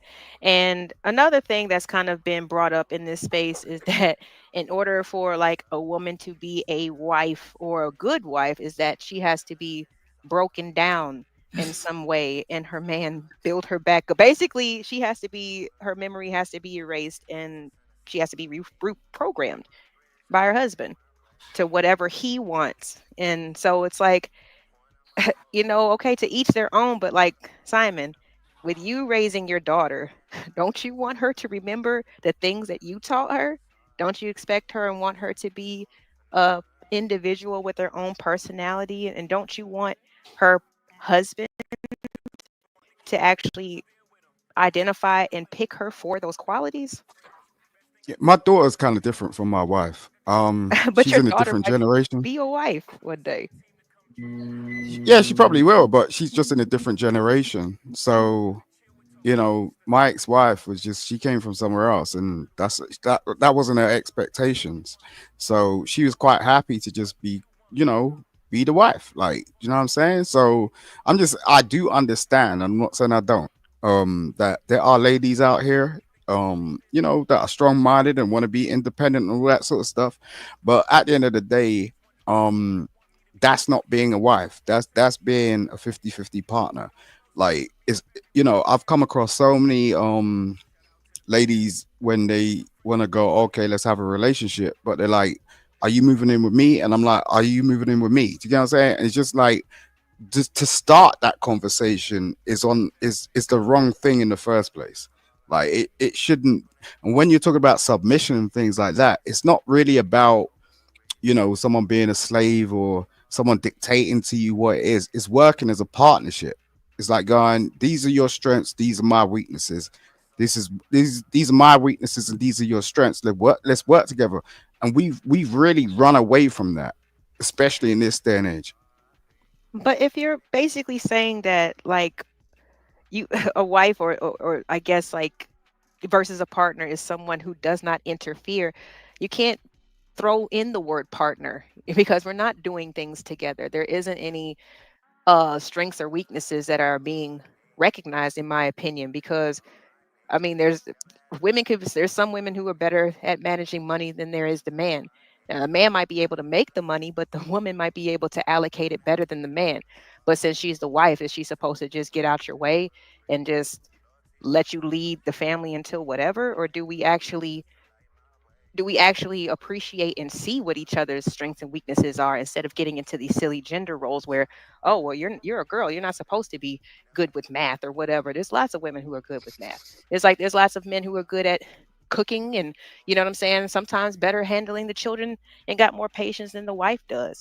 So it's like the part that's kind of where it comes in. I guess that's why I'm confused, because if you are with someone, you're going to have to take into consideration those strengths and weaknesses, and you're going to have to step back when you need to, so that other person can step in and be your teammate or help you out. Because unless you can just be, if one person can be everything, then God bless them. But I don't think anybody can. Big dog, you still there? Yeah, I'm still here. I'm letting Simon get his flirt on. That's all it is, So You so silly. In your opinion, is there a difference between a wife and a partner, or is it just like semantics at this point, just words? I honestly, I guess it's just words because for me, in my marriage, it's like I always was on some 50-50 shit. I was never like I'm gonna come in and try to run everything and pay all the bills and shit like that. I was like, nah, because I grew up watching my mom and my grandma. And like, I watched women work all day. So I was like, once I started dealing with women, I'm like, shit, if I can go to work, you can go to work too. We can get in, we get together and pay these bills and take care of these kids together. You know what I'm saying? It's like, if you don't feel like cooking, I can go cook. You know what I'm saying? But if I tell you take that trash out, take that trash out. You know what I'm saying? So Yeah, you see, I could never do It's that, like bro. That equality across the I board. I get it. I get where he's coming from, and I'm saying like everyone's not the same, right? But I'm never ever having my woman take the trash out ever. Ain't happening. now Period. she take the bathroom trash out. I Yeah. don't care what kind of trash it is. She ain't taking nothing outside because late at night something could go down, and I don't want to lose her. You get what I'm saying? How I Like, far is feel the you. trash? How far is the dumpster? I Like like my for trash me. can right outside the door. Right. That's like for me. I step right outside the back patio, and it's open up the. dangerous out here. I ain't nope. Mm-mm. Oh, you need a better Most neighborhood. most women don't want to do that anyway. Like, let's be for real. You know what I Nah, mean? Like, they don't. But But we at the same have, they and we have. will, and we will. of course That's you will. You will do what you need to. I've That's had that's chores not growing that's up not as a kid. Like me and my brother, we had to do the same thing, just switch off. So I just feel like boys, girls, men, and women, they need to know how to be adults and take care of Yeah, situations. cause when my daughter was growing up, like when she got able to wash dishes, I was like, go wash them dishes. I made her take the trash out. I was standing outside with her because when she first started taking the trash out, I'd be sitting in go outside with her. I was like, go and throw that trash in the dumpster. Cause Yo, have you ever actually sat her down and asked her how she feels about that? who my daughter? Yeah. Oh shit, my daughter a gangster. She don't No, care. I don't want a gangster daughter. This is the thing, right? So He wants a princess, but then at the same time, yeah, I'm I stupid mean, like are you that. cool? But I'm just saying, then like just don't I am. No, I'm complain serious. I'm about, serious. because princess will be like they'll cry over anything. Yeah, the way I raised my daughter was shit. I taught her, fend for herself because the world don't owe you shit, and I don't want her, depending on no dude for her whole life. I was like, take care of your business. You know what I'm saying? So whatever dude you get hold to, he gonna already respect your boundaries, respect your business. You know what I'm saying? So that's like what where she at now with her fiance is like when she started talking to him, he had to respect what she had going on. So she's like, shit, I ain't no pushover, I ain't no girly girl and all that right there. Even though she like to be girly girly, sometimes she more of a fighter. She a gangster. Yeah, and that's why I'm just saying, sir. I disagree with you on that one. I don't want my daughter to be a gangster. I don't, because all that's gonna lead to is her getting with a gangster man. Like she's gonna have a gangster Mhm. mentality, and she's gonna think that's okay. And I don't look if She mm-mm. really like it. Really, Are you taking him it's really literally as a is. gangster, or like she just It's really, basically? it's really, it's really. It's really the dude she with now that she finna marry. It's like he's a quiet young man. He got a good job. He's not a gangster. He ain't no he not a pushover, and that's what she likes. She don't like no dude that's gonna let her have her way. And that way, you know what I'm saying. If he gonna show her a little backbone, she'll bow down. Just like how I used to do, like I'm her dad. So she's like, I let her say what she had to say, let her do what she had to do. But when push comes to shove, you not finna buck up on me and think I'm gonna let you get away with it. I had to put her back in her place. And when I put her back in her place, she understood what was going on. But same way, me and her, our relationship is the same way her and her fiance relationship is. Like if you let her get away with shit, she gonna drive your ass crazy. You gotta put your foot down on her. When you put your foot down on her, she gonna back down. She gonna drop in her feminine, and she gonna do what need to be done as far as a wife or girlfriend or whatever the case may be. All right, big dog. I think we got a question for you on the screen. In regards to the partnership, Family of God wants to know who's the head of head of both parties if you're talking about 50-50. Depends on what situation we in. Like when it came down to the kids, I'm the head. So the kids, everything that the kids do, that was my direction. Like you had to get them grades right, you had to get their conduct right, and anything you ever did in life, go on do it, but don't be bitching about it. Don't be crying about shit hard. This, that, and the third. Now, when it come down to our bills, my wife, she pays. She's over the money. I ain't gonna say over the money, but she pay the. She know how to pay the bills better than I do. Hmm. Now, as far as everything else is like cooking and cleaning and shit like that, it's like, hey, I'll cook, you'll cook, I'll clean, you'll clean. But when it just came down to the finances, she's better with the finances than I am. But when it I came couldn't down I couldn't do that. Yeah, when it I don't comes know. down to the kids, I couldn't do I run the it. kids. You gotta have some trust there, Simon, man. She got Ain't me. ain't a matter, no, ain't a matter of trust. The fact of the matter is a woman would leave you real quick if your finances ain't up to scratch. Like so, people do get sick and people do get old and things do happen.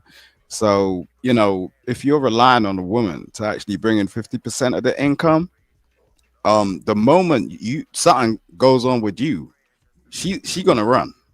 She's gonna run real quick. I mean, it could be said the same thing about the men. I mean, you gotta empower your woman, you know what I'm saying? Because for one, we outlive y'all. Okay. And so if you guys are gone and she ain't never took no trash out, she's never written a check, she's never paid a bill, keep the she doesn't know how to pick up the ball and keep it moving down the track. You know what I'm saying? So it's like I think it's in both of our best interests to empower each other because we're not always gonna be around. You know what I'm saying? What's up, Nikki? Do you think that's logically sound though to say something like that? To what? To make sure that your partner is competent in case you leave, they know what to do? I don't know many couples Maybe that's she should just actually find another husband immediately. Oh, no. she'd I'm just always have saying a man. if you've ever spoken to, like, I speak to a lot of old people like who have actually been in marriages for a long time, and it's never they're never turning around to me and saying, yo, it's been a 50-50 partnership. That's what's worked. This new generation, our generation, and whoever is coming before us, or they want to test the waters like that. They're like, oh, maybe we could do this, or maybe we could do that. And as I said, all that leads to is arguments and like discrepancy and like divorces and all that sort of stuff. That's why like we can't even have like a long term relationship. Most of the time, it's like people are just trying to read something and like go off that, or they're on the internet and they're trying to sort of understand what it looks like to have a real relationship for decades. Do you get what I'm saying? Mhm. They can't do it But because it's it boiled down to what your definition of a relationship is, though. being with someone for the rest of your life. For me, that's what a relationship is. I Okay, don't. now you have to find somebody that share the same goals and the same values that you share. Yeah, you're right, and that's very very difficult because like it comes back to this conversation about is social media destroying our relationships, and that it is to an extent because people are too inclined to just hop in on something or like jump in on something without even thinking straight. You know what I mean? It's just like they react too quickly. And how can you actually think straight if you're just like reactionary all the time? We're Well, waking up in the morning picking up a phone. Like that never happened like 20 years ago. you're right, Simon. But it is what it is. It's like people going to social media for their fix. Yeah. Yeah, some people I hear it keeps them out of trouble. I hear, it gives them, an outlet, somebody to talk to. There's lots of reasons why people be online. And there's nothing wrong with that, right? But understand that's what it is. Like, you get what I'm saying? It's like anything, as I said, like this ain't new. It's just a new form of something. You know what I'm saying? Yeah, This it's not new. it's not. This was going on a long time ago. You know what I'm saying? Before we had the telephone, before we had mobiles, before anyone can jump on StreamYard or put a live up or this, that. Look, this has been going on for a long time, man. People be meeting up. They don't know each other. They're strangers. You know what I'm saying? That's how the whole dating thing came around. But, I think some people just need to have some etiquette around it, but no one wants to teach you that because there's no etiquette class about how to, you know, go about your social media life or your digital life because this is a real thing these days. You know what I'm saying? We have a personal life and we have a digital life, and like you need to compartmentalize that stuff because Look, otherwise you can get confused real quick. Let me ask you a question. Is it that there's nobody that wants to teach it, or that people don't want to listen and learn it? Which one is it? I've I don't never think they want to seen learn. I've never seen anyone like in all my years like, and I remember getting on the internet when it was just starting, like when it wasn't even like this. There was no color or anything. Google wasn't anything. Um, there's no email etiquette. There's no like, oh, how to teach you how to do something without sort of like some bias going on. Like someone leaning towards themselves to make you try and do some click and views or some bullshit like that. Like there's no sort of unbiased way of going, okay, this is how you're supposed to do it. There's no teaching going on. There's no in the schools, there's nothing going on like that. I think it may be a thing that might happen in about 5 or 10 years time, but it's not happening right now. They're still teaching Bible studies. That's what's going on. Still talking about the book. Bible studies in school. I No, don't know I what mean, I don't know what yeah, school Simon went to. right. No, I mean Yeah. like over here, like everything is about STEM: science, It technology, engineering, and math. They're guiding.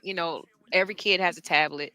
They have scheduled digital learning days, I guess, for the teachers to get a break and they just assign homework. Yeah, yeah, they're getting them on that format, Zoom meeting, like or Zoom classes with their teachers. They have to do all that type of stuff like I, already.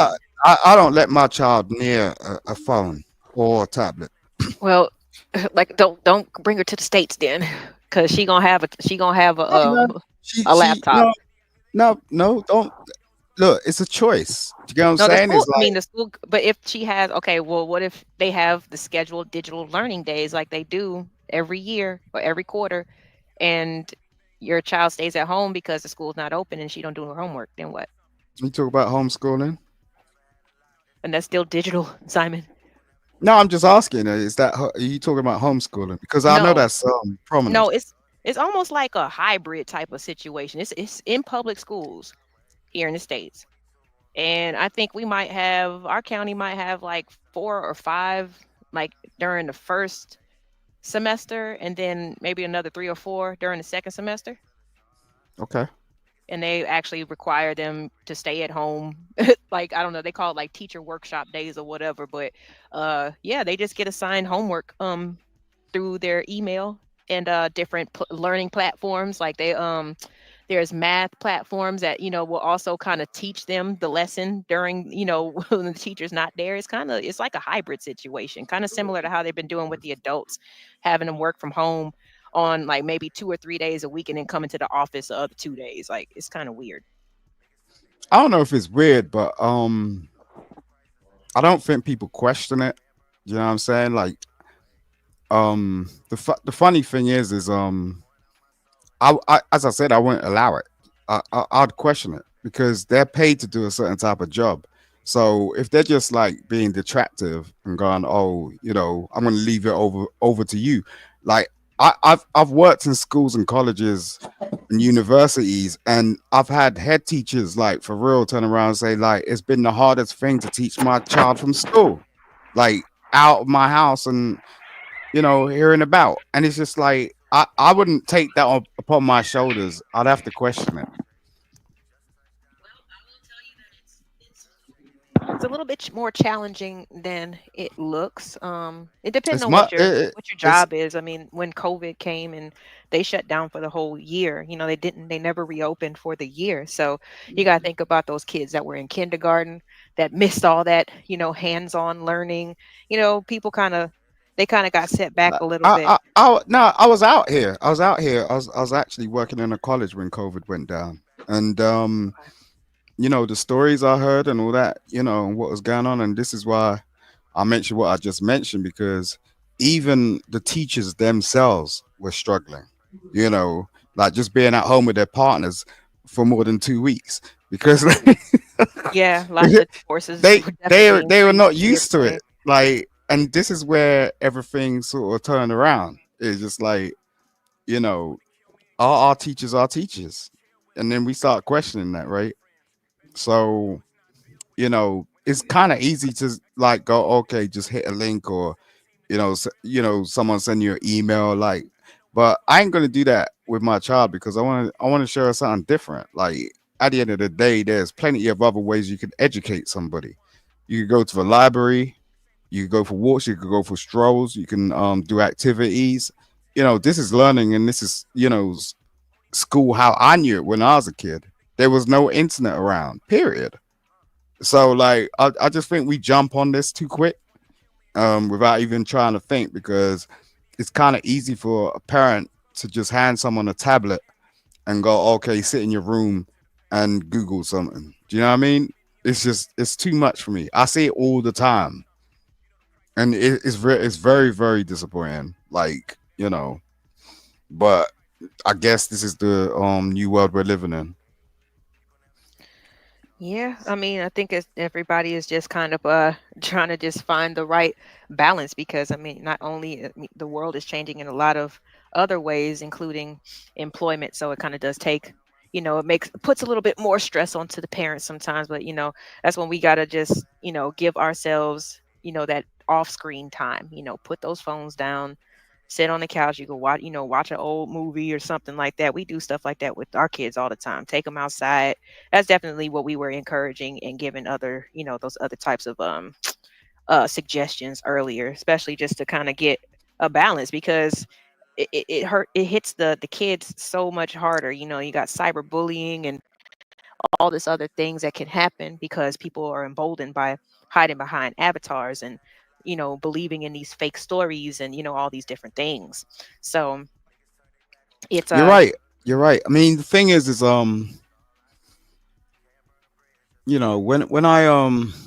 the worst thing I came across is I have a lot of because I got a lot of sisters, so they got female friends and stuff. But most of the time, like I might have a conversation with them over the phone, and they be screaming at their child or something like that, and then they'll just be like, "Oh, just go in the room and do this," or they'll switch the television on, um, or just go on, whatever, and they're not even monitoring what their child is doing, like until like it's too late. And that's why we get this problem with social media, because I don't think social media is a bad thing, but it's just you got to know how to regulate yourself, period, like in general. And I know it's new, but I don't think people pay attention. Like it's kind of easy to distract yourself because, as you said, like we got a lot of shit going on, like in our real life, just doing like 3 meals a day or whatever with our children, and that's a job in itself. You know what I'm saying? Like it's hard to just like wake up and have to iron and do the uniform or whatever. Do you know what I'm saying? And go about your own business and do your own job. But it's just at the same, I've had days and where it's just like, yo, you know what I mean? It's kind of easy to just hand someone a tablet and go, okay, pay attention to that. But I know at the same time, um, I've had to be a bigger person and turn around and go, well, God give me the strength to not do that, because I kind of find it a bit dangerous, like because I don't really understand it myself. Like I yeah. don't think we understand what the internet is yet. We're still getting our heads around it. So why hand your child a tablet and make out like they gonna know? Yeah, no, I totally agree with what you're saying. I totally agree. I hope that people just don't get let themselves get too bogged down by other things that might distract or stress them out, because that's definitely that could contribute to I guess just not really being as hands on or as creative with your child, as patient with your child as you should. um I don't know, that's when like social media is cool.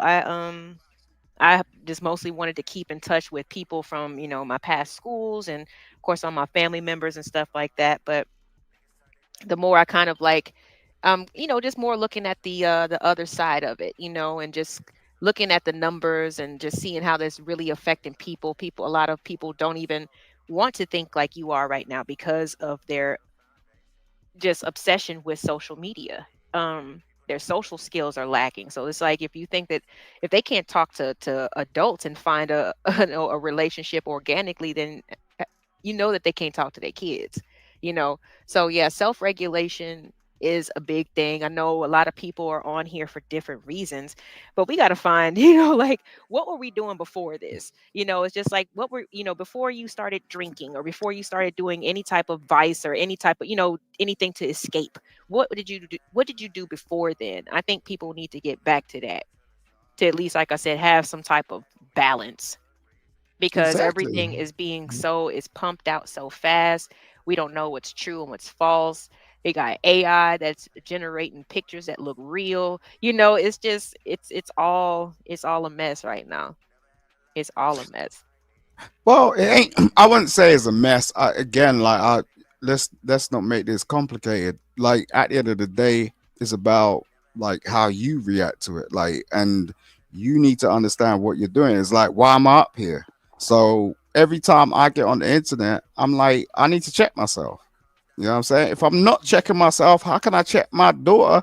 How can I check my son? How can I check my family members that's turning around and go, yo, bro, don't do this or do that or la la la. Do you get what I'm saying? And it's just like, yo, everyone's got their own perspective and own opinions. Same way like we be at the cookout and getting a barbecue. Like it's the same thing. The architecture is the same thing. It's not like I built programs. You know what I'm saying?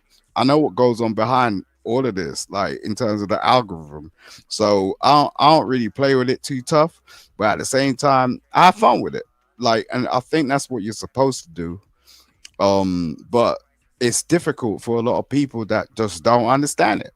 Like, because it's like it's part of programming in general. But at this, the thing is like, as I said, like even chicks that I've been rocking with, I can't even get with them sometimes because they just be playing around on Facebook and Snapchat and they be like on TikTok and like, I want to show myself. I'm like, why you doing that? You know? Mm-hmm. But it's just like, what? You know what I mean? It's just like, why you doing it? Do you actually know what the hell that does? You know what I'm saying? And like, they're like, don't play with me, Simon. I'm like, I ain't even playing with you. But Nope. why you showing Yeah. yourself like that? Do you know what I mean? It's like it's really unnecessary. You know what I mean? Yeah. Like But that was it's like like really like I guess the premise of the stream because I was looking at the different the aspects of how it does affect our relationships, and it's the that would they would consider that the hold on. Distractions during interactions. Big So Dog, what like, do you reckon? Is Big Dog still here? yeah, he's still here. Mm. Sorry, I didn't mean to interrupt. I apologize. No, it's all good. They consider that the distractions during interaction. So, as an example, I brought up, being out at dinner and seeing people on their phones when they're sitting across from each other, supposed to be on a date. You know what I'm saying? Like Yeah, that's it's out of control in that way. It's I like you're see. supposed to be enjoying yourself. They're taking pictures of the food. They're doing the selfies. Everybody but the person that they're with is in the shot. You know what I'm saying? Like, If you I if you seen ever it a go lot. if you ever go on a date and you need to tell someone to time out on their mobile or device, like Yeah, it's a wrap. run. Yeah. Yeah, it's a wrap. It's Seriously. because that's just what it's gonna be. Do you know what I mean? It's like you're more interested in that. Like the funny thing is it don't go away. It's not like we can escape this. Like this is our future. You know what I'm saying? We can't escape it anyway. So why are you paying so much attention to it in the first place? Like if you actually value what we're doing right now. You know what I'm saying? If I Hmm. ever take the time out to be across a table with somebody and like speak about a menu and like we're eating food and stuff, that's a big deal. It's a big Yeah. deal. I ain't No, gonna just do that for anybody. That's crazy. no, I That's- agree. It's just unfortunately, it's like, they got people, I guess, depending on the reason why they're online, and a lot of people is for that validation type of purpose, right? So then you got, that reward system when you get, you see the likes that, she puts the pictures up, you take her to a nice restaurant, she starts filming, right? She puts together her reel, and now she's checking to see who's liking it. You know what I mean? Because the person is depending on that dopamine rush. It's that crack. That basically our body is telling us like, ooh, this is working. You like this. Get more. And It's it's like, okay. It's okay if it's a momentary thing. Like I wouldn't mind, right? So it's just like if you're gonna do that for about 60 seconds, cool, put the phone down. But if you're gonna do it all night long, we have a real fucking problem. You know what I'm saying? Like like there's nothing wrong with getting a dopamine rush. Like because we're only human, right? And we're not doing anything bad. And that ain't a bad thing. Like, being on the internet and getting some validation and all that shit. Like that's cool, but it's just like if you're gonna do it all day, every day, that we have a problem. You know what I'm saying?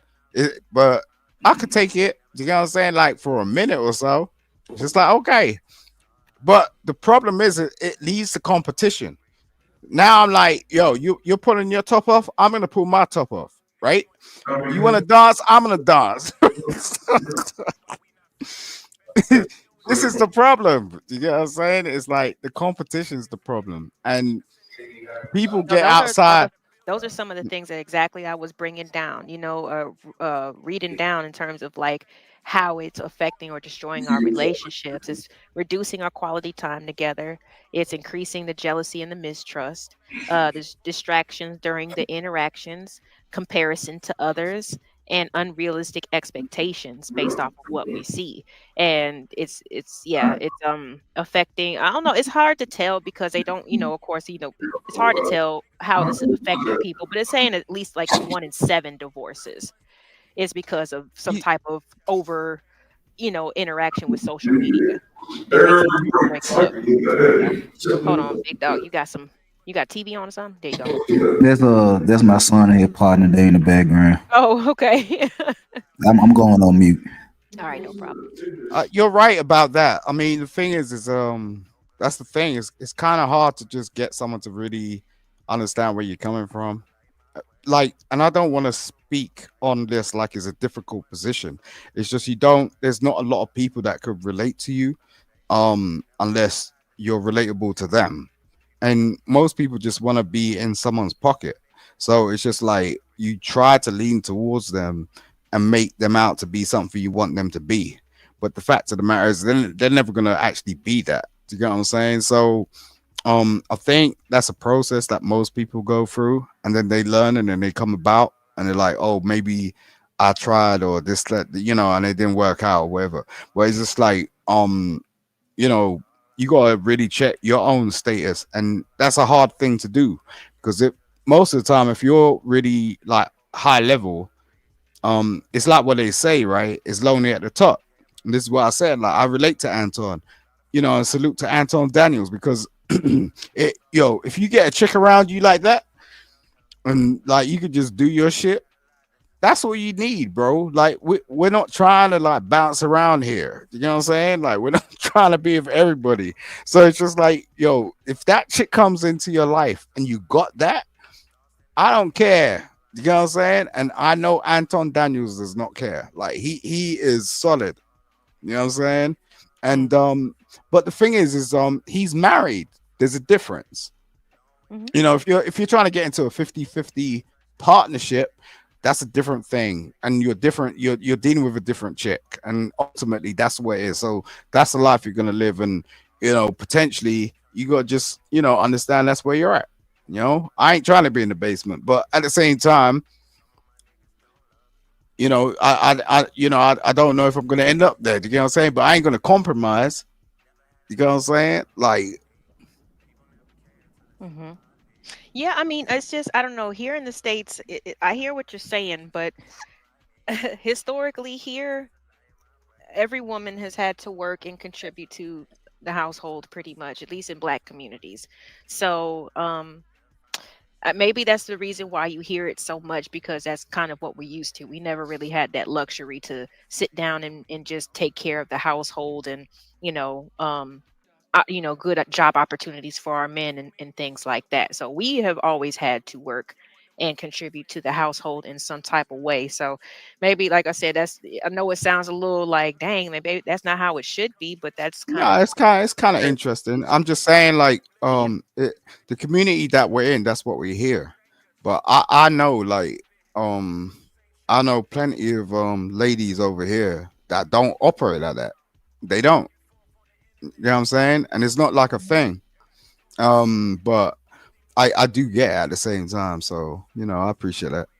Yeah, but like at the same time, like the younger girls, like the younger women, they definitely want more of that, the sole provider thing, and that seems to be we getting pushed back on that as well, believe it or not. So I'm not sure where people want to be or what they really want, but I think that Big Dog made a big, a good point earlier. He said it just depends on what you, I guess, consider a relationship to be and the parameters. Let me see, Family of God. I know you had some comments in the chat about the whole 50-50 thing versus I guess taking care of everything as I guess as a sole provider. Did you want to kind of expound on that a little bit? Yeah, actually, I'm in my car on my phone. You guys Oh, can hear okay. me good? Yes, you're good. Okay. So what I was saying is, yeah, there's a difference with partnership and marriage, and I don't think people really understand when we talk about 50-50. I think that because of what the world has put that to be, and so people use that to talk about it. But and I gave the example. I don't know if you put it on the screen or not, but I gave the example like, you know I for example, I work, I provide for my family, I protect my family, I work 12 hours a day, and my wife, she stays home. She educates her children. Our children are homeschooled. She takes care of the home. She prepares the meals. She does she cleans. She does all that. But there's like, I'm at work giving her the opportunity, for her to be able to do that, to stay home, take care of the kids, take care of the home, and that is the 50-50, where what I can't do because I'm providing, because I'm bringing the paper home. What I can't do, she does, and what she can't do, I do. And so that is my understanding of 50-50. And like, when you're talking about decision making, that we, now I'm talking about my family. I'm the decision maker because I, as a man, want to take the responsibility for everything that is decided within the family. I want no responsibility when it comes to decisions to fall on her, because she already has a big plate, taking care of the home, taking care of the kids, educating the kids. That's a big plate that I don't. That's not my plate, right? So my plate is to go to work, bust my butt, break my back, so that we can have the life that we have. And then there was a comment or a question on the comment section that said, "What if you lose your job? What if Mm. your wife gets ill?" Well, that is that. If I lose my job, there's other jobs. Well, what if you can't find a job in the place that you are? Well, we then, we got to start thinking outside the box. Okay, I can't find a job in the state. We got to move. We got to go to a different state. Well, what if you can't find a job? No, I'm exaggerating, of course, because there's a lot of jobs, but I'm exaggerating. If there's no job in America for me to find, well, then go to a different country. You have to do what is necessary as a man to provide and protect your family. You do whatever, even if it's, you're, I don't know, uh, selling apples or selling whatever it is. I mean, me and my family, we're from Europe, so we're used to finding ways to provide for the family. And so this is my understanding of 50-50. I think people, when they talk about 50-50, it's like, well, I do my share, she does her share, and then we together, we make things happen. When it's like that, in terms of money, like, she has her job, she works, she makes her money, I make my money, and then we come together and we pay the bills. I think that, um, I, I, I think that 50-50 is the uh, partnership label or word that I'm talking about. That it shouldn't be like that. It should be. Now, this is me. I'm not saying that everyone should live like this, but this is the Mhm. way my family is run. And when it's like that, it becomes almost like a competition. I don't know. Maybe I'm not.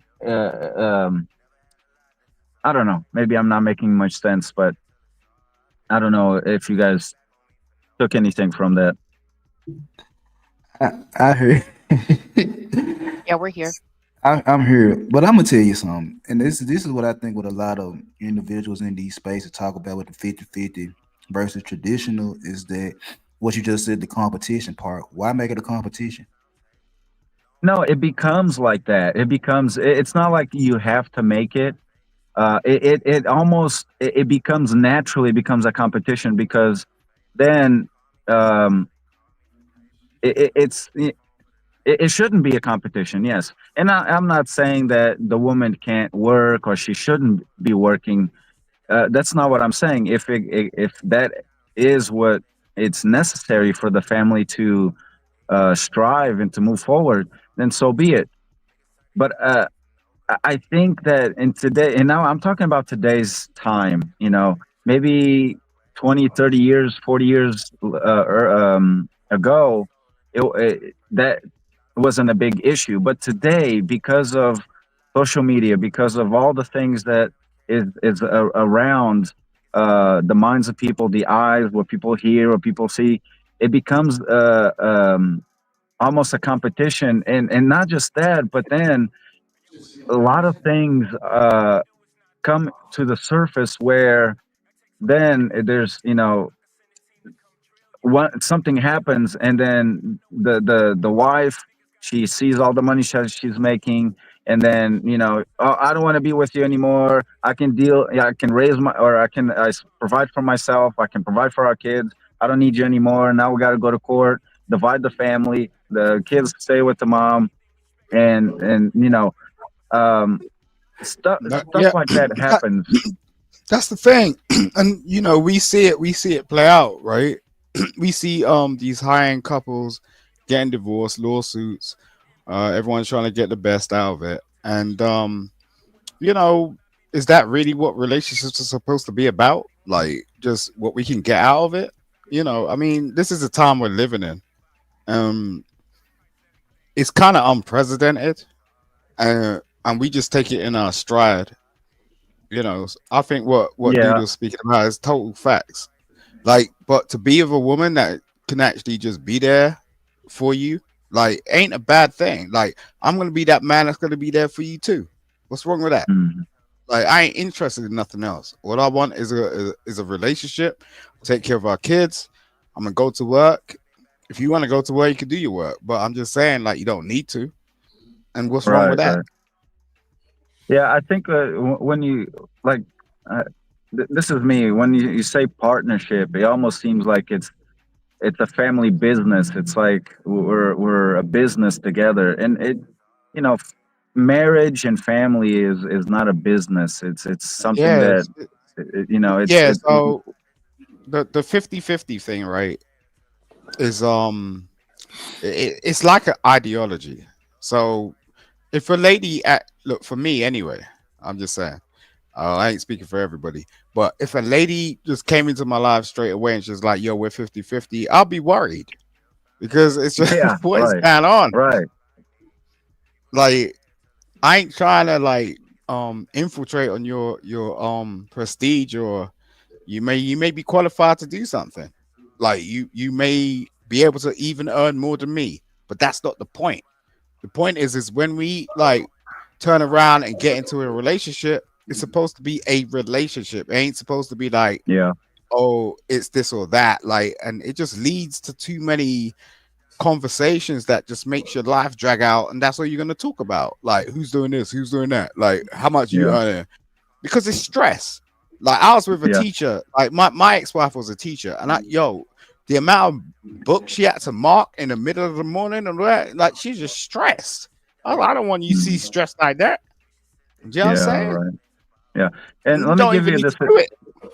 Yeah, let me give you this example because we're from Europe, as I said, and we just moved to the States 3 years ago, and at first, when we moved, my wife, she's a Chinese medicine doctor, um, and when we moved here, she, of course, she wanted to work, and she wanted to, get into her field, and make, she would be making a lot more money than I'm making now. But then, we sat down and we looked, okay, yeah, you can do that. You can make your paper. I can make mine. You can have your account where the money comes in. I can have my account, you know, or we can do this and more, not so much of a partnership business kind of thing, but more like a marriage family kind of thing where you trust me as the man, as the head of the house. You trust me to go and make the money that we need to make, for us for us to be okay, be comfortable. And all you got to do is you stay home, you educate the kids. And at first, let me say this, that at first that sounded crazy because my wife was like, What do you mean? I mean, I went to school for all these years. I am a doctor, and you're saying that it's better for me to stay home." And at first, this sounded crazy. And anybody that I say this to, they say the same thing. You guys are crazy because the money that your wife could be making, you guys could have everything that you want. And you know, compared to the money that you're making, it's ludicrous for you to say that, you know, it's better for your wife to stay home. But let me say this too, that now we talk about it and she's like, this was the best decision we made for the family, because she is able to see our children grow in ways that maybe we wouldn't see it, because we would have to put them in daycare, have to put them in school and all of that. Not just that, but she's able to have the house how she wants it. You know, she doesn't have to worry about, you know, oh man, you're tired, I'm tired, and now we got to do these extra things. No, the house is clean, the house is the way we want it. Not just that, but our kids, our son, he's homeschooled. And at first we were a little scared about doing that homeschooling because we didn't know the outcome of that. And let me just say, he's 5 years old and he's doing schoolwork of a second grader. Not to brag, but I'm just pointing out the fruits of the sacrifice that we're making for you know, for the sake of the family, not putting money on the top, but putting, you know, things in order that makes our family happy and makes our family, uh, you know, grow in a way that it's more of a family and not a business kind of look. You know what I mean? Yeah, this is the thing. Like, Hey, what? No.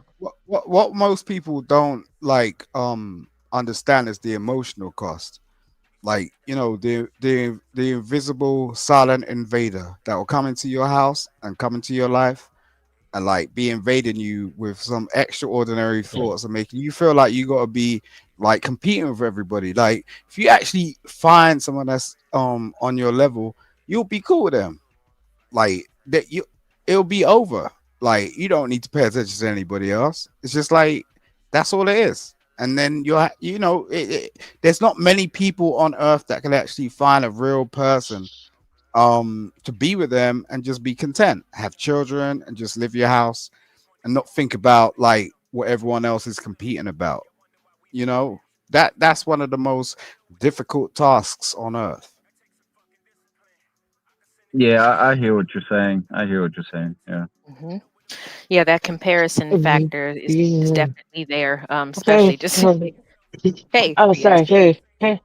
I understand what you mean. Even though I'm married, but I can explain how my parents marriage work. So when they first started out, though, they both worked, though. So when I was born, both parents were working, and then they had my family members come over and they stay and look after me when they were out working, and my mother tried to balance that while raising me too.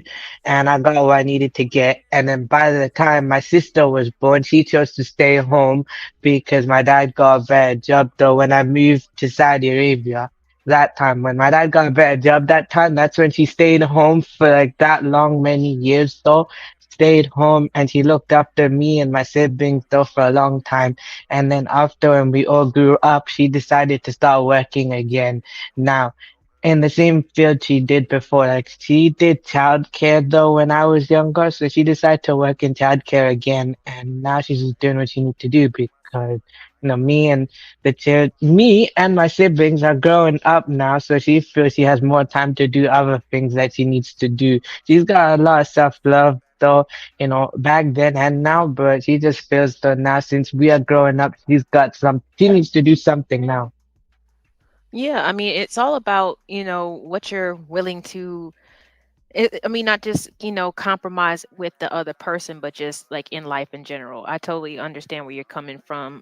Me and, Yeah. and my children's father, we kind of did the same thing. We switched off shifts, and we had help from my mom and stuff like that, so the kids could, just not have to be in daycare, and we could surround them with things, especially in the early stages, with people that we could trust, and they could be safe around. But I mean, at the same time, it's like, yeah, we live with family. We didn't have our own place. Like it wasn't quote unquote glamorous, but it was nice, and we got what we wanted out of the situation. Our kids were safe, and they're Yeah. and they're You still know, I you think know, very, like I think, more a little bit more wait, advanced than wait. other. I that is glamorous. That is glamorous to any person. Like I think this is where we get it twisted. We got it all backwards. You get what I'm saying? Like that's glamorous. Like to be with somebody that you care about. Like you got your children and shit's going straight. That's glamour. Like this is old school glamour. Like people don't realize. Like we No, got that's onto facts. this social media stuff and everyone be like not being funny or nothing, but throwing up titties on the internet, like on Instagram, like, and it's just like that ain't glamour to me. You know what I'm saying? It's actually really boring. You know what I'm saying? It's like that's just commodity. It's just like that's how you're gonna earn, like, and you'll do your stuff on the internet, cool. But no, real people don't work like that. It don't work like that at all. You know, we gotta wake up, we gotta, think straight, and we gotta get our particulars together and be healthy for the rest of our lives for our kids. And that takes a lot. And it don't mean like showing up to the gym or anything. It's just like just be healthy. You know what I mean? Eat right, sleep right. Do you know what I'm saying? Yeah, You know, at least move around a yeah, little bit, every hmm day. yeah, that Yep. makes yeah. sense. So, but also, though, I get what you mean, though. But I was gonna ask, like, what happens when your children get older, and like, what is the mother gonna do after when the children grow up? So basically, if she wants to work and she wants to do other things, I can understand that, though. I ain't married yet, though, but I can understand what my mother used to do. I just look at how my parents are married, though. And I just how Yeah. they did what worked for them, and also my mother let my dad lead, but at the same time, she'll give some inputs. Like whatever decisions my dad made the decisions, but at the same time, he'll still talk to my mother about this decision he's made, and she can agree and disagree, but they just communicate it together, and that's why they still remain together like that. Riaz, you're speaking facts, and this is the thing, right? When you choose to become a parent, it ain't about you anymore. You know what I'm saying? Yeah, yeah, But that's absolutely. Right. the thing is like we still gonna have the rest of our life. You know what I'm saying? Like, so when my daughter grows up and stuff, I'm already planning shit. You know what I'm saying? I'll be traveling, be in the RV, I'll be doing some shit. And if she wants to join me, she can, but I know she's gonna be with her friends or a boyfriend or whatever. You know what I'm saying? I let her, Mm, at the end of the day, it's not like we ain't got the rest of our lives to live, and that's what I say. All it is stay healthy, bro, because that's what it's about. Like when you choose to have kids, that's your choice, and Hmm. yeah. take my look every day when I wake up, I'm like I'm living for you. I ain't living for nobody else. Like Yeah, I ain't got, you know what I mean? You see that yeah, Yeah, of smile? course. You see the I crack of the see day? what It's you just like, yeah, that's it. And I mean. guess your parents done the same for you. And that's, when you spoke right there, I was like, yeah, exactly. I'm doing and he, exactly the and he, damn same thing. and Yeah. and a lot of people don't know how to switch that off because, and what the reason I say this is because, like, before children, we kind of live our lives in this way that we're working, we're making our paper, we're buying things for ourselves, we're rewarding ourselves with this and that, and we have a different mindset. But when we have kids, a lot of people don't know how to switch that off, and they continue living in the same way in which they were without children when they are with children. And that's a big problem. And if you don't know how to switch that off, and you don't know how to just live for your kids, like you're raising your children, you're making them to be the best that they can be for the future. If you're not switching that off, and you're just living the same way, you're buying a bunch of stuff for yourself, and you get you get money from the IRS because of your kids, you spend it on yourself. It's a bunch of stuff that a lot of people, maybe they don't know how to switch that off. And You're right. also You're allow right. me and also allow me to say this, that if you are married, if you're with someone, if you have a family, have your children, if somebody comes up to you with the word partnership, don't take that as a bad thing. As long, if you want to put that label or that word into your family, that you are partners, don't allow the world to say partners. Wow, that's not the way it should be. No, you live that's a your really life and your family the way best you can. And if partnership is the best word that you want to describe your family and the way you're living your life, then do it. Don't listen to the world to say that if you use the word partnership, it's a bad thing. No, it's not a bad thing. Now, if you are using partnership and you're using your family as a business in a way, then that could be bad. I mean, a family is not supposed to that's be a that business; it's a such family. a that's such a good point. That is such a good point. Yeah, Yeah. I'll tell you. I tell you. Right. I could tell you why. Right. Because everything you right. Um, sorry. Like you said something about being a leader before, right? And this is the thing. Your every move is leadership, like whether you like it or not. Like especially when we're out here by ourselves or when we're being like we're just trying to do something. Like we're being leaders anyway. Like you can't even. There's no there's no real definition of a leader, um, apart from like maybe work or something like that. Like um that's a different that's kind of like a different definition, but you're being a leader out here. Do you know what I'm saying? Just taking care of your kids and taking care of your family and doing whatever you need to do, because when we wake up in the morning, it's only us that's got our own thoughts, and we're gonna raise our kids proper in one shape or form. May not be for everybody, it ain't gonna be pretty, but no, that really resonated with me. So I apologize if I went on a bit, but yeah, that was really cool. No, you good. I just think that another thing that's kind of warping people's perception in terms of what this, what things, in terms of even just relationships and marriage should be is some of this toxic, information. Um, the issue families or marriages should not be seen as um a business, or family shouldn't be seen that way. But online you'll hear the talking points of, almost like the wife is like the employee and she Why? has to Wait, do wait, wait. Why? training for Why? the job. Why is I'm that? bringing hmm? What's wrong with it? What's wrong with your wife being the employee? I employed my wife.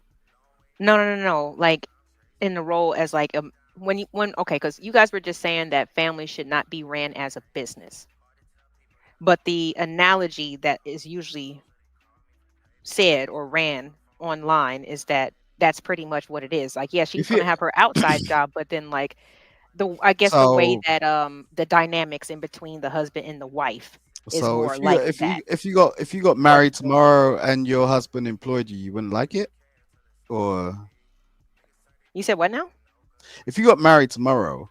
Hmm. I'm guessing you're not married, or you. I don't know if you have. I'm not. I don't know. But I'm just saying, like, if he employed you, would you not like it? Would you not be content with that? No, that's not what I mean. What I mean is like in the dynamics in a marriage, the husband is the boss and the wife is the subordinate. Not really. No, what I'm saying, I get that. I That's agree how it with you. should be. But then it's going to be ran as like a business then. I'm not, I'm confused of how it They should not look. be treated as a business, It's but not an then, extreme though. Like we keep like doing this extreme stuff. Do you get what I'm saying? Like there's an in between. well, we're Like talking about social media and how it affects relationships. And obviously, if you go off of this panel, and go over to other ones, just like the one that we were kind of reviewing a little while ago, you'll kind of see that this is the perception, of single people who are saying that they want to be married and dude, frustrated that they cannot find the person that they want. That's all I'm saying. I'm bringing it up as a point because it goes with the topic. Is social media destroying our relationships? And I you think that know. it warps Boy. our perception. You're right. You're right. Yeah. So I'm not saying that I agree I with know these Freezy things. from way back. Like Freezy used to be on the Peeve, and he spent quite a lot of time taking care of his mother and stuff. You Hmm. know, he's popping over here, but I'm just saying, like that other dude with the line thing. What's his name? Uh, Ruthless truth. Ruthless truth, yeah. Ruthless. Ruthless. He always like he's always talking some nonsense about or some sort of deflection about how you can never be in a relationship with somebody. But what most people don't really understand about Ruthless Truth is he spent quite a lot of time just doing time. And I find it fascinating how he gets on YouTube and speaks about this. Like, because he's never actually been in a relationship. Hey, I totally agree and I understand, but the problem with people with, these platforms or with a certain amount of followers or a certain rhetoric, it actually does taint the well. You know what I'm saying? It affects and gives people who have never been in these types of situations before so much paranoia and so many things to quote unquote consider that it actually stops them. You know what I'm saying? From getting the things that they want out of life. Or if they do get what they want, they don't really know how to treat it because they're still kind of rolling around all these different ideas that that's a, somebody that's else a, that's is a put really out. good point because you know they can do whatever they want on the internet. Like, for real. Like, I don't know. I'll give you an example, right? And I'm not. Yeah. So I don't know Ruthless's name. You know what I'm saying? So every time he hops on, he would talk in a certain type of way, and I'm like, oh, it's kind of interesting, it's entertaining and all that stuff. You know what I'm saying? But it's just like, really, like, if you've actually been in a relationship, you won't be speaking like this. No way. Like, I agree. I agree, but yet, Simon, that there, like I said, there are whole channels and full of day after day, panel after panel, just everybody's agreeing with this type of stuff. And I think it's because they're just spending a little bit too much time online and not Mm, having real experiences to know for no, yeah, that no. themselves. makes. Wait. I was just gonna say this as well. I can agree to that to also build upon that point. You get some people on social media as well, they live one way, but then at the same time, they say stuff online, but at the same time, they're not living what they're saying. So they say one thing, and basically behind closed doors, they're completely different. They say something else though. So like basically, like, with some, so basically some people who listen to them or someone younger as well takes their advice, but they themselves are not really living what they're saying. Some Men, people though. Yeah. Riaz, right? Men are not social creatures. Okay. They try to build. So the funny thing is every time I hear a man that really doesn't understand how to build, it's questionable. You're like, because No, if I like, know what you mean. he could be I saying know. anything, he could be saying anything. Like, you know what I'm saying? It's just like, Yeah. but he ain't saying anything that's kind of interesting in like, oh, you're making me think a certain type of different way. Like, every time, like, I like Ruthless. He's my G. Don't worry about it. Like, I'll play around with him at all. But it's just like, really, you can't come from a place where you've never been in a relationship for a long time and start speaking about relationships. I mean, that's bizarre. It's real bizarre. Do you get what I'm saying? It's Yeah, like, I I agree get. what you're saying. I I agree what you're saying because like I do. I Hold on. I Hold get on. what you mean though. I'm not gonna. Sorry. Hold on, Riaz. Go ahead, family of God. no, I'll be quick. I agree with what he was saying because this is the danger with social media. It's every and like I said before in the beginning when I was with you guys, the voices, hearing the voices, it's very important that we think about that, the voices of the world, because there is a lot of people with the technology that we have today, with the abilities that we have today. There's a lot of people building platforms about relationships, about and they're labeling themselves expert of relationships, experts of marriages, and a lot of them, or they've never been in a relationship for longer than a year, or they've been married 5 times. It's like, why would you build a platform to coach other people, especially young adults, on relationships or marriages when you're struggling to you're struggling to fulfill that paper as a role That's model. yeah. And That's so a true. lot of Preaching. a lot of people build their platforms. They even charge money to other people to go and listen to them on their advices when they've never been married, and if they have, they've been married 5 times, divorced 5 times. They've been in so many relationships. They can't hold a relationship, and yet they're putting a suit on, they're building a platform, putting a mic in front, and saying, "Look, I'm an expert on relationships. You should listen to me." And it's like, that is dangerous, and that's what's happening with social media because of the technology, the because of what we can do with technology and social media. It's very dangerous, and Yeah, yeah. that's straight up facts, man. Mm-hmm. Because Yeah. you know, Sorry. no, Go Okay. go ahead, ahead. Riaz. Sorry, wow. What I was gonna No, go say on. is basically, don't I get what he's trying to say, but also, the analogy I was trying to say. I'm saying that can also be a danger in itself because like what his point was. Though I get what he means because someone else's platform and how they can influence other people. That makes sense. That can be a danger as well.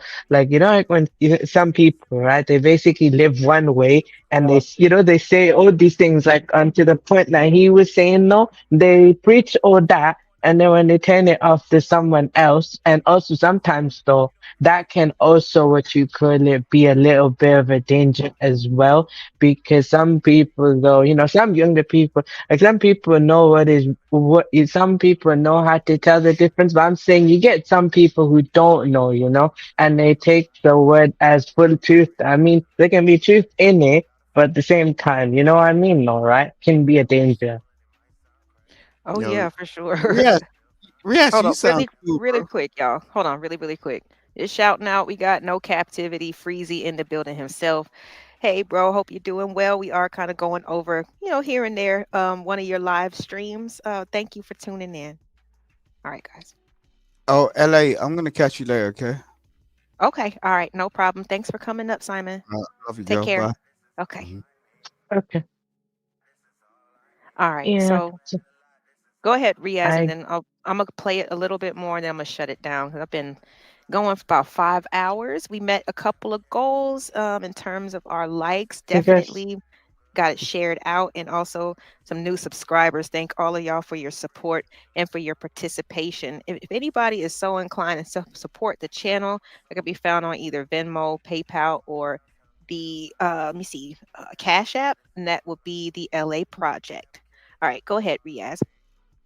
Oh, okay, so I was saying is though like basically, like basically what we've been saying throughout the stream, it makes sense though. So I can agree with you on what you're saying though. And that's how it can ruin a relationship as well. Because I mean it can social media can be positive and negative depending on how you use it.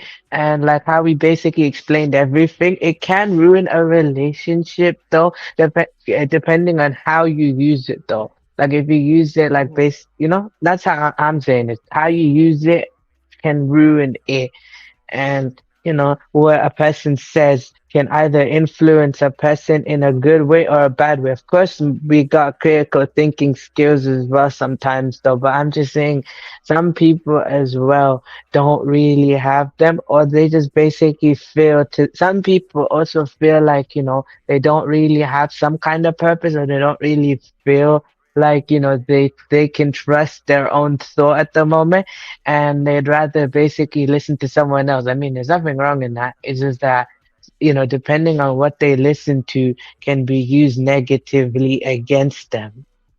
Yeah, I totally agree. It's kind of what we're seeing a little bit, and just in terms of how people are processing all this information that we're receiving on a daily basis. Big dog, you got anything before I push play? No. Okay. And thank you to Family of God as well for your input. Said you're more than welcome anytime. Yeah, black Let men me don't help have you out character. here. I didn't know I all these think black that men was rich. I wasn't aware. You saying black men don't have character? I'm You saying got that we've shown a lot of bad character. Ask yourself Lauren, this: when our women Eddie marry Murphy. out to different cultures of men, they So Eddie behave Murphy. totally different, don't they? So you Well, dismissing hold Eddie on, Murphy? Rufus. Hold on, Rufus. You can cook me Okay, I'm after I finish. Now, I'll be ready and because available. you made two So, different points. well, that's true too. But let me say this: there's a reason why when our women go to other cultures of men, they behave differently. It's because they have more trust in them than they have into us. No, We need to repair some of those trusts that we used to have with them and see what we no, can kind of go from there. that's not it. I'm gonna tell you why they go with other races of men because they have more leverage. Everything for women is about power. They trust themselves more than any man. So they will never truly 100% trust a man because they trusted themselves. Self love, right? The why they go to the white guys the most because they're getting white guys are what? They're mostly very passive, which Why black does men love. every group of women go to white guys the most? Because they're more Yeah, because why? trustworthy. Because white You men got to are think passive. about it, Hey, ruthless, yes, let me say this. Hey, yes, ruthless. let me say this. Man, Let me finish. White guys Let me this say thing alone. this. got Hey, yes, stupid. white men are passive for the most part. So of course they're the desirable in that aspect. Ruthless.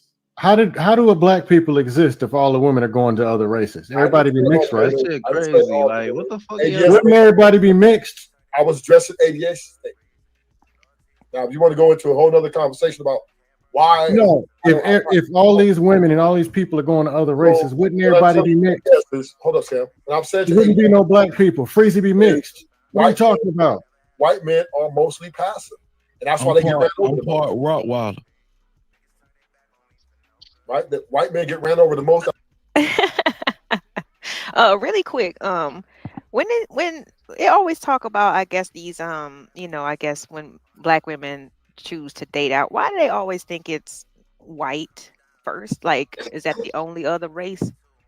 There's other ones too. No, I don't think so. I No, that mean, was a from that I that wasn't no serious I know, question. but I no, I know. So basically, I wouldn't say it's just a race type thing. I feel like it's basically, to me personally, the way I view it's a human type of characteristic thing. Just because, in general, to me, just because, for me, the only reason, nothing against a Pakistani woman to me, but it's like she can be good, nice, and whatever fits my criteria. It's not that I don't want her. It's just that I don't feel like basically I want that though, and I love all though. It's just, to me though, basically, I'm always gonna show love. It's just that I feel like I want to keep my options open.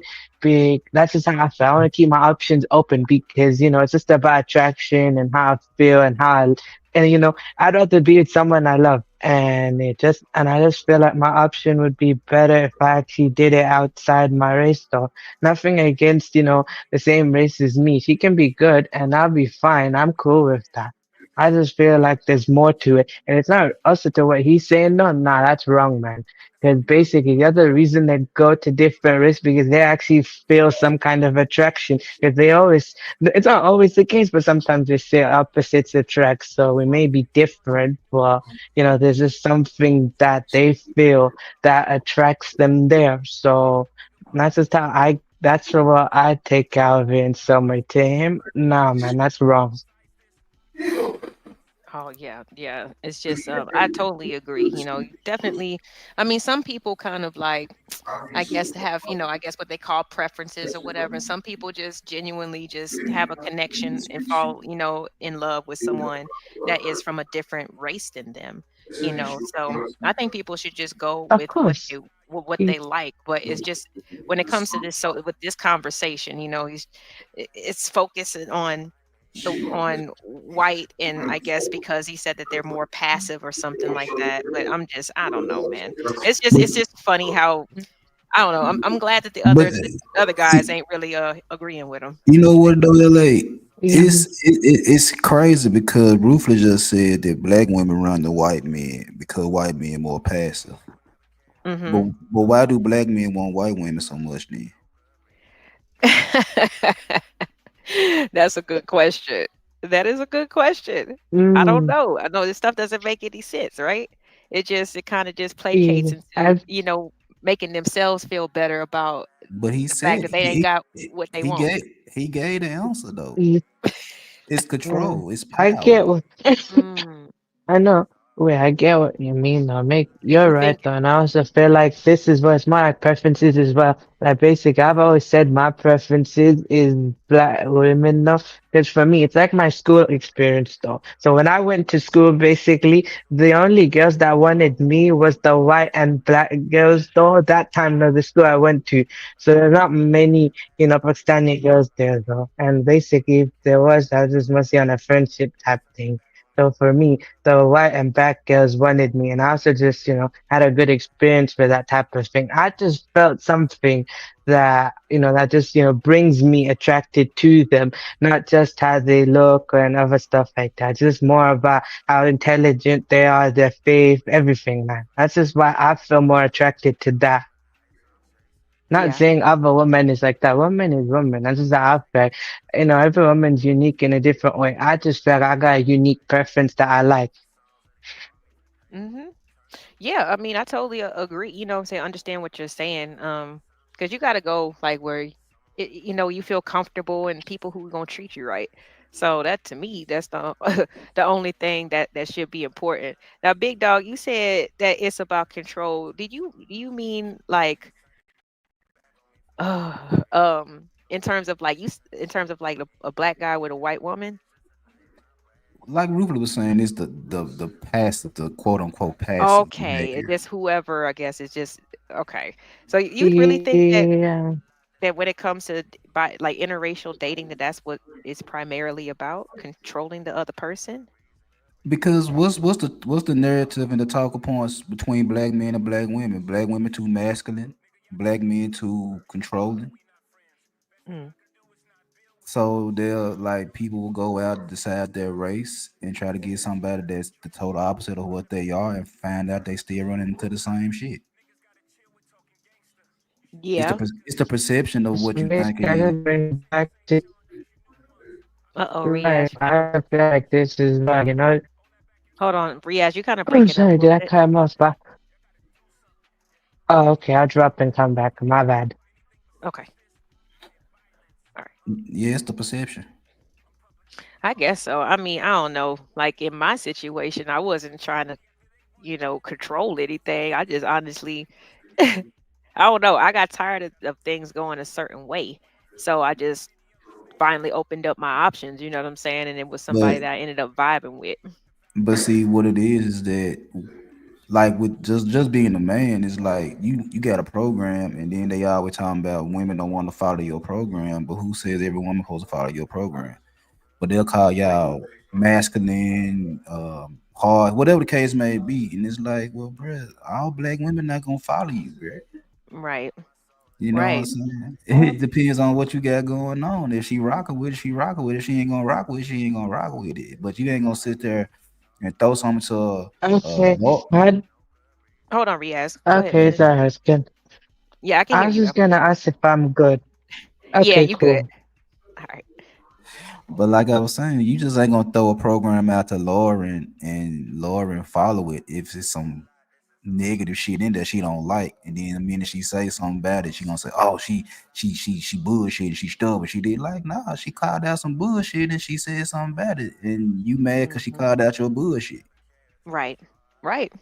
Pretty much. Mm, Yeah, I kind of, I definitely see that that's kind of what it is. And it's like, that's just somebody who's trying to force something. You know what I'm saying? They're going after something that they want instead of something that actually is like made for them. You know what I'm saying? Because maybe it don't look the way that it wants to. But like you said, if she's with your program, then like, what is the problem? Stop trying to mm, force people who ain't good for you or who are not going to be, who's not going to cooperate with you. Stop trying to force them to cooperate with you. Find yeah. somebody who will cooperate with you and Okay, things sorry, will so go a I lot just better, but they got to get over the, whatever is hanging them up, like I said, if it's the way that the person looks or whatever, like shoot, you got to look over that if you want But you, to. but you mm, know the nah. other, but you know the other day on my live, what I was saying is that men don't wanna like they wanna throw the plan out there and that's it. Just follow my plan. If Yeah. anything comes up, just overlook it. Even if it's detrimental to the relationship, detrimental to the family, just overlook it. Let me lead. Let me lead. Let me lead. Hmm. But even in leadership role, nigga, you can be wrong. Yeah, Mm-hmm. for You sure. can Yeah. you can be wrong. And And And if you I a lot of yeah, other times would. I find that it's or if they say that they have a plan, and you just ask to see or know what the plan is, and it's like, they hiding the whole blueprint, like, I'll let you know when we get there. You know what I'm saying? It's like if you going on a treasure hunt and you can't even see the map, you know what I'm saying? Like you don't even know which direction you going and nothing. And so it's like either it's like there is no plan, or it's a bad plan, or it's like you won't even tell me what the plan is, to give me the option to really like agree, like, yeah, that's a good plan. I got your back. Whatever you need me to do. You know what I'm saying? Right, but I also feel like this as well is, no matter what I choose to as well, or no matter what he chooses though, he's always gonna manifest that energy, no matter what option he Yeah. picks though, no matter what race, no matter whatever, it's basically what manifesting energy we do though, because it's a subconscious thing. Just because you don't think it in your mind, just because you don't say it, it's your subconscious though. And other people, if they notice your subconscious energy like that, they'll notice all of it, and basically whatever you manifest there will basically attract you to what you want though, and subconsciously want, because that's how it is though. With I feel like this woman actually goes by, energy and a vibe as well. So if she goes by energy and chemistry, so if she feels like she got good chemistry with you, but if you don't have good energy, then that's not a good choice. But if you got both and you feel like you got good chemistry and good energy, then you're good for each other. So it's like energy and chemistry and how you actually, n- that's how it is though. Yeah. Yep. You gotta just find the one that's right for you, man. And just let it, Yeah. then just see where it goes. But I'm gonna go ahead and get ready to shut this down. Have a little quiet time before I get these chitlins. Does anybody have any final thoughts about, I guess, in general, social media and just any, I don't know, not advice, but any final thoughts just about social media and society right now in general? I mean, I'll go first. So basically, to me, I feel like social media can be a good thing and a bad thing depending on how you use it. Like it can be a good thing to basically promote something or to build something, but at the same time, it can be bad because it can ruin stuff too. So what you have to do is find the good balance between the both of reality and social, because sometimes though both can interlink between each other. So what you think is real is also sometimes is real. So you have to basically find a good balance between the both, and that's that. And very much that's it to me. That's good. Yep. Finding the balance. Yeah. Because any too much of anything is a bad thing. So I appreciate that. You're And welcome. big dog, you got any final thoughts on just the topic overall? um basically what Riaz was saying is like find the balance. It's like people like they bullshit, get entertained, you know what I'm saying? Get your entertainment, get your rocks off, whatever the case may be, but at the same time realize that all this shit ain't real shit either though. Hmm. Like watching Instagram or whatever, comparing somebody's life on some pics and videos is their everyday life. That's not true. So just balance it out, smoke a blunt, drink some heat, and then enjoy social media as it's supposed to be. Amen. All right. Well, thank Hmm. you so much for your final thoughts as well. I'm gonna drop y'all down before I close out and end it with Okay. my song. Okay. Thank you. All right, y'all. Well, we have went over quite extensively, some of the things that kind of do affect us in our relationships because we spend a lot of time on social media. I definitely appreciate everybody that came up on the panel. Of course, you see here we had Big Dog first checking in.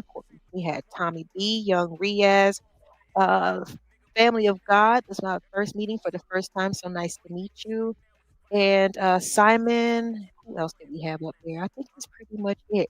So thank everybody for your contribution to the panel. Thank you for everybody that showed up and rocked out with us this afternoon. I hope that you have a great rest of your week. We are almost to the weekend. And just try to stay light with the social media, okay? Just do me that favor. Do your girl that one favor, all right? I want y'all to be healthy and happy. And seems like listening to a lot of these broken people is just gonna, keep you with them. Misery loves company. Don't sign up for it. It's not worth the trip. All right. So you guys be good to yourselves so you can continue to be good to each other. Make sure if you are watching this on the playback, let me know what your favorite part was, or even your least favorite part. Just leave me a comment. Like and share and subscribe. And thank you for everybody who did that already. Let's take us out with good old computer love.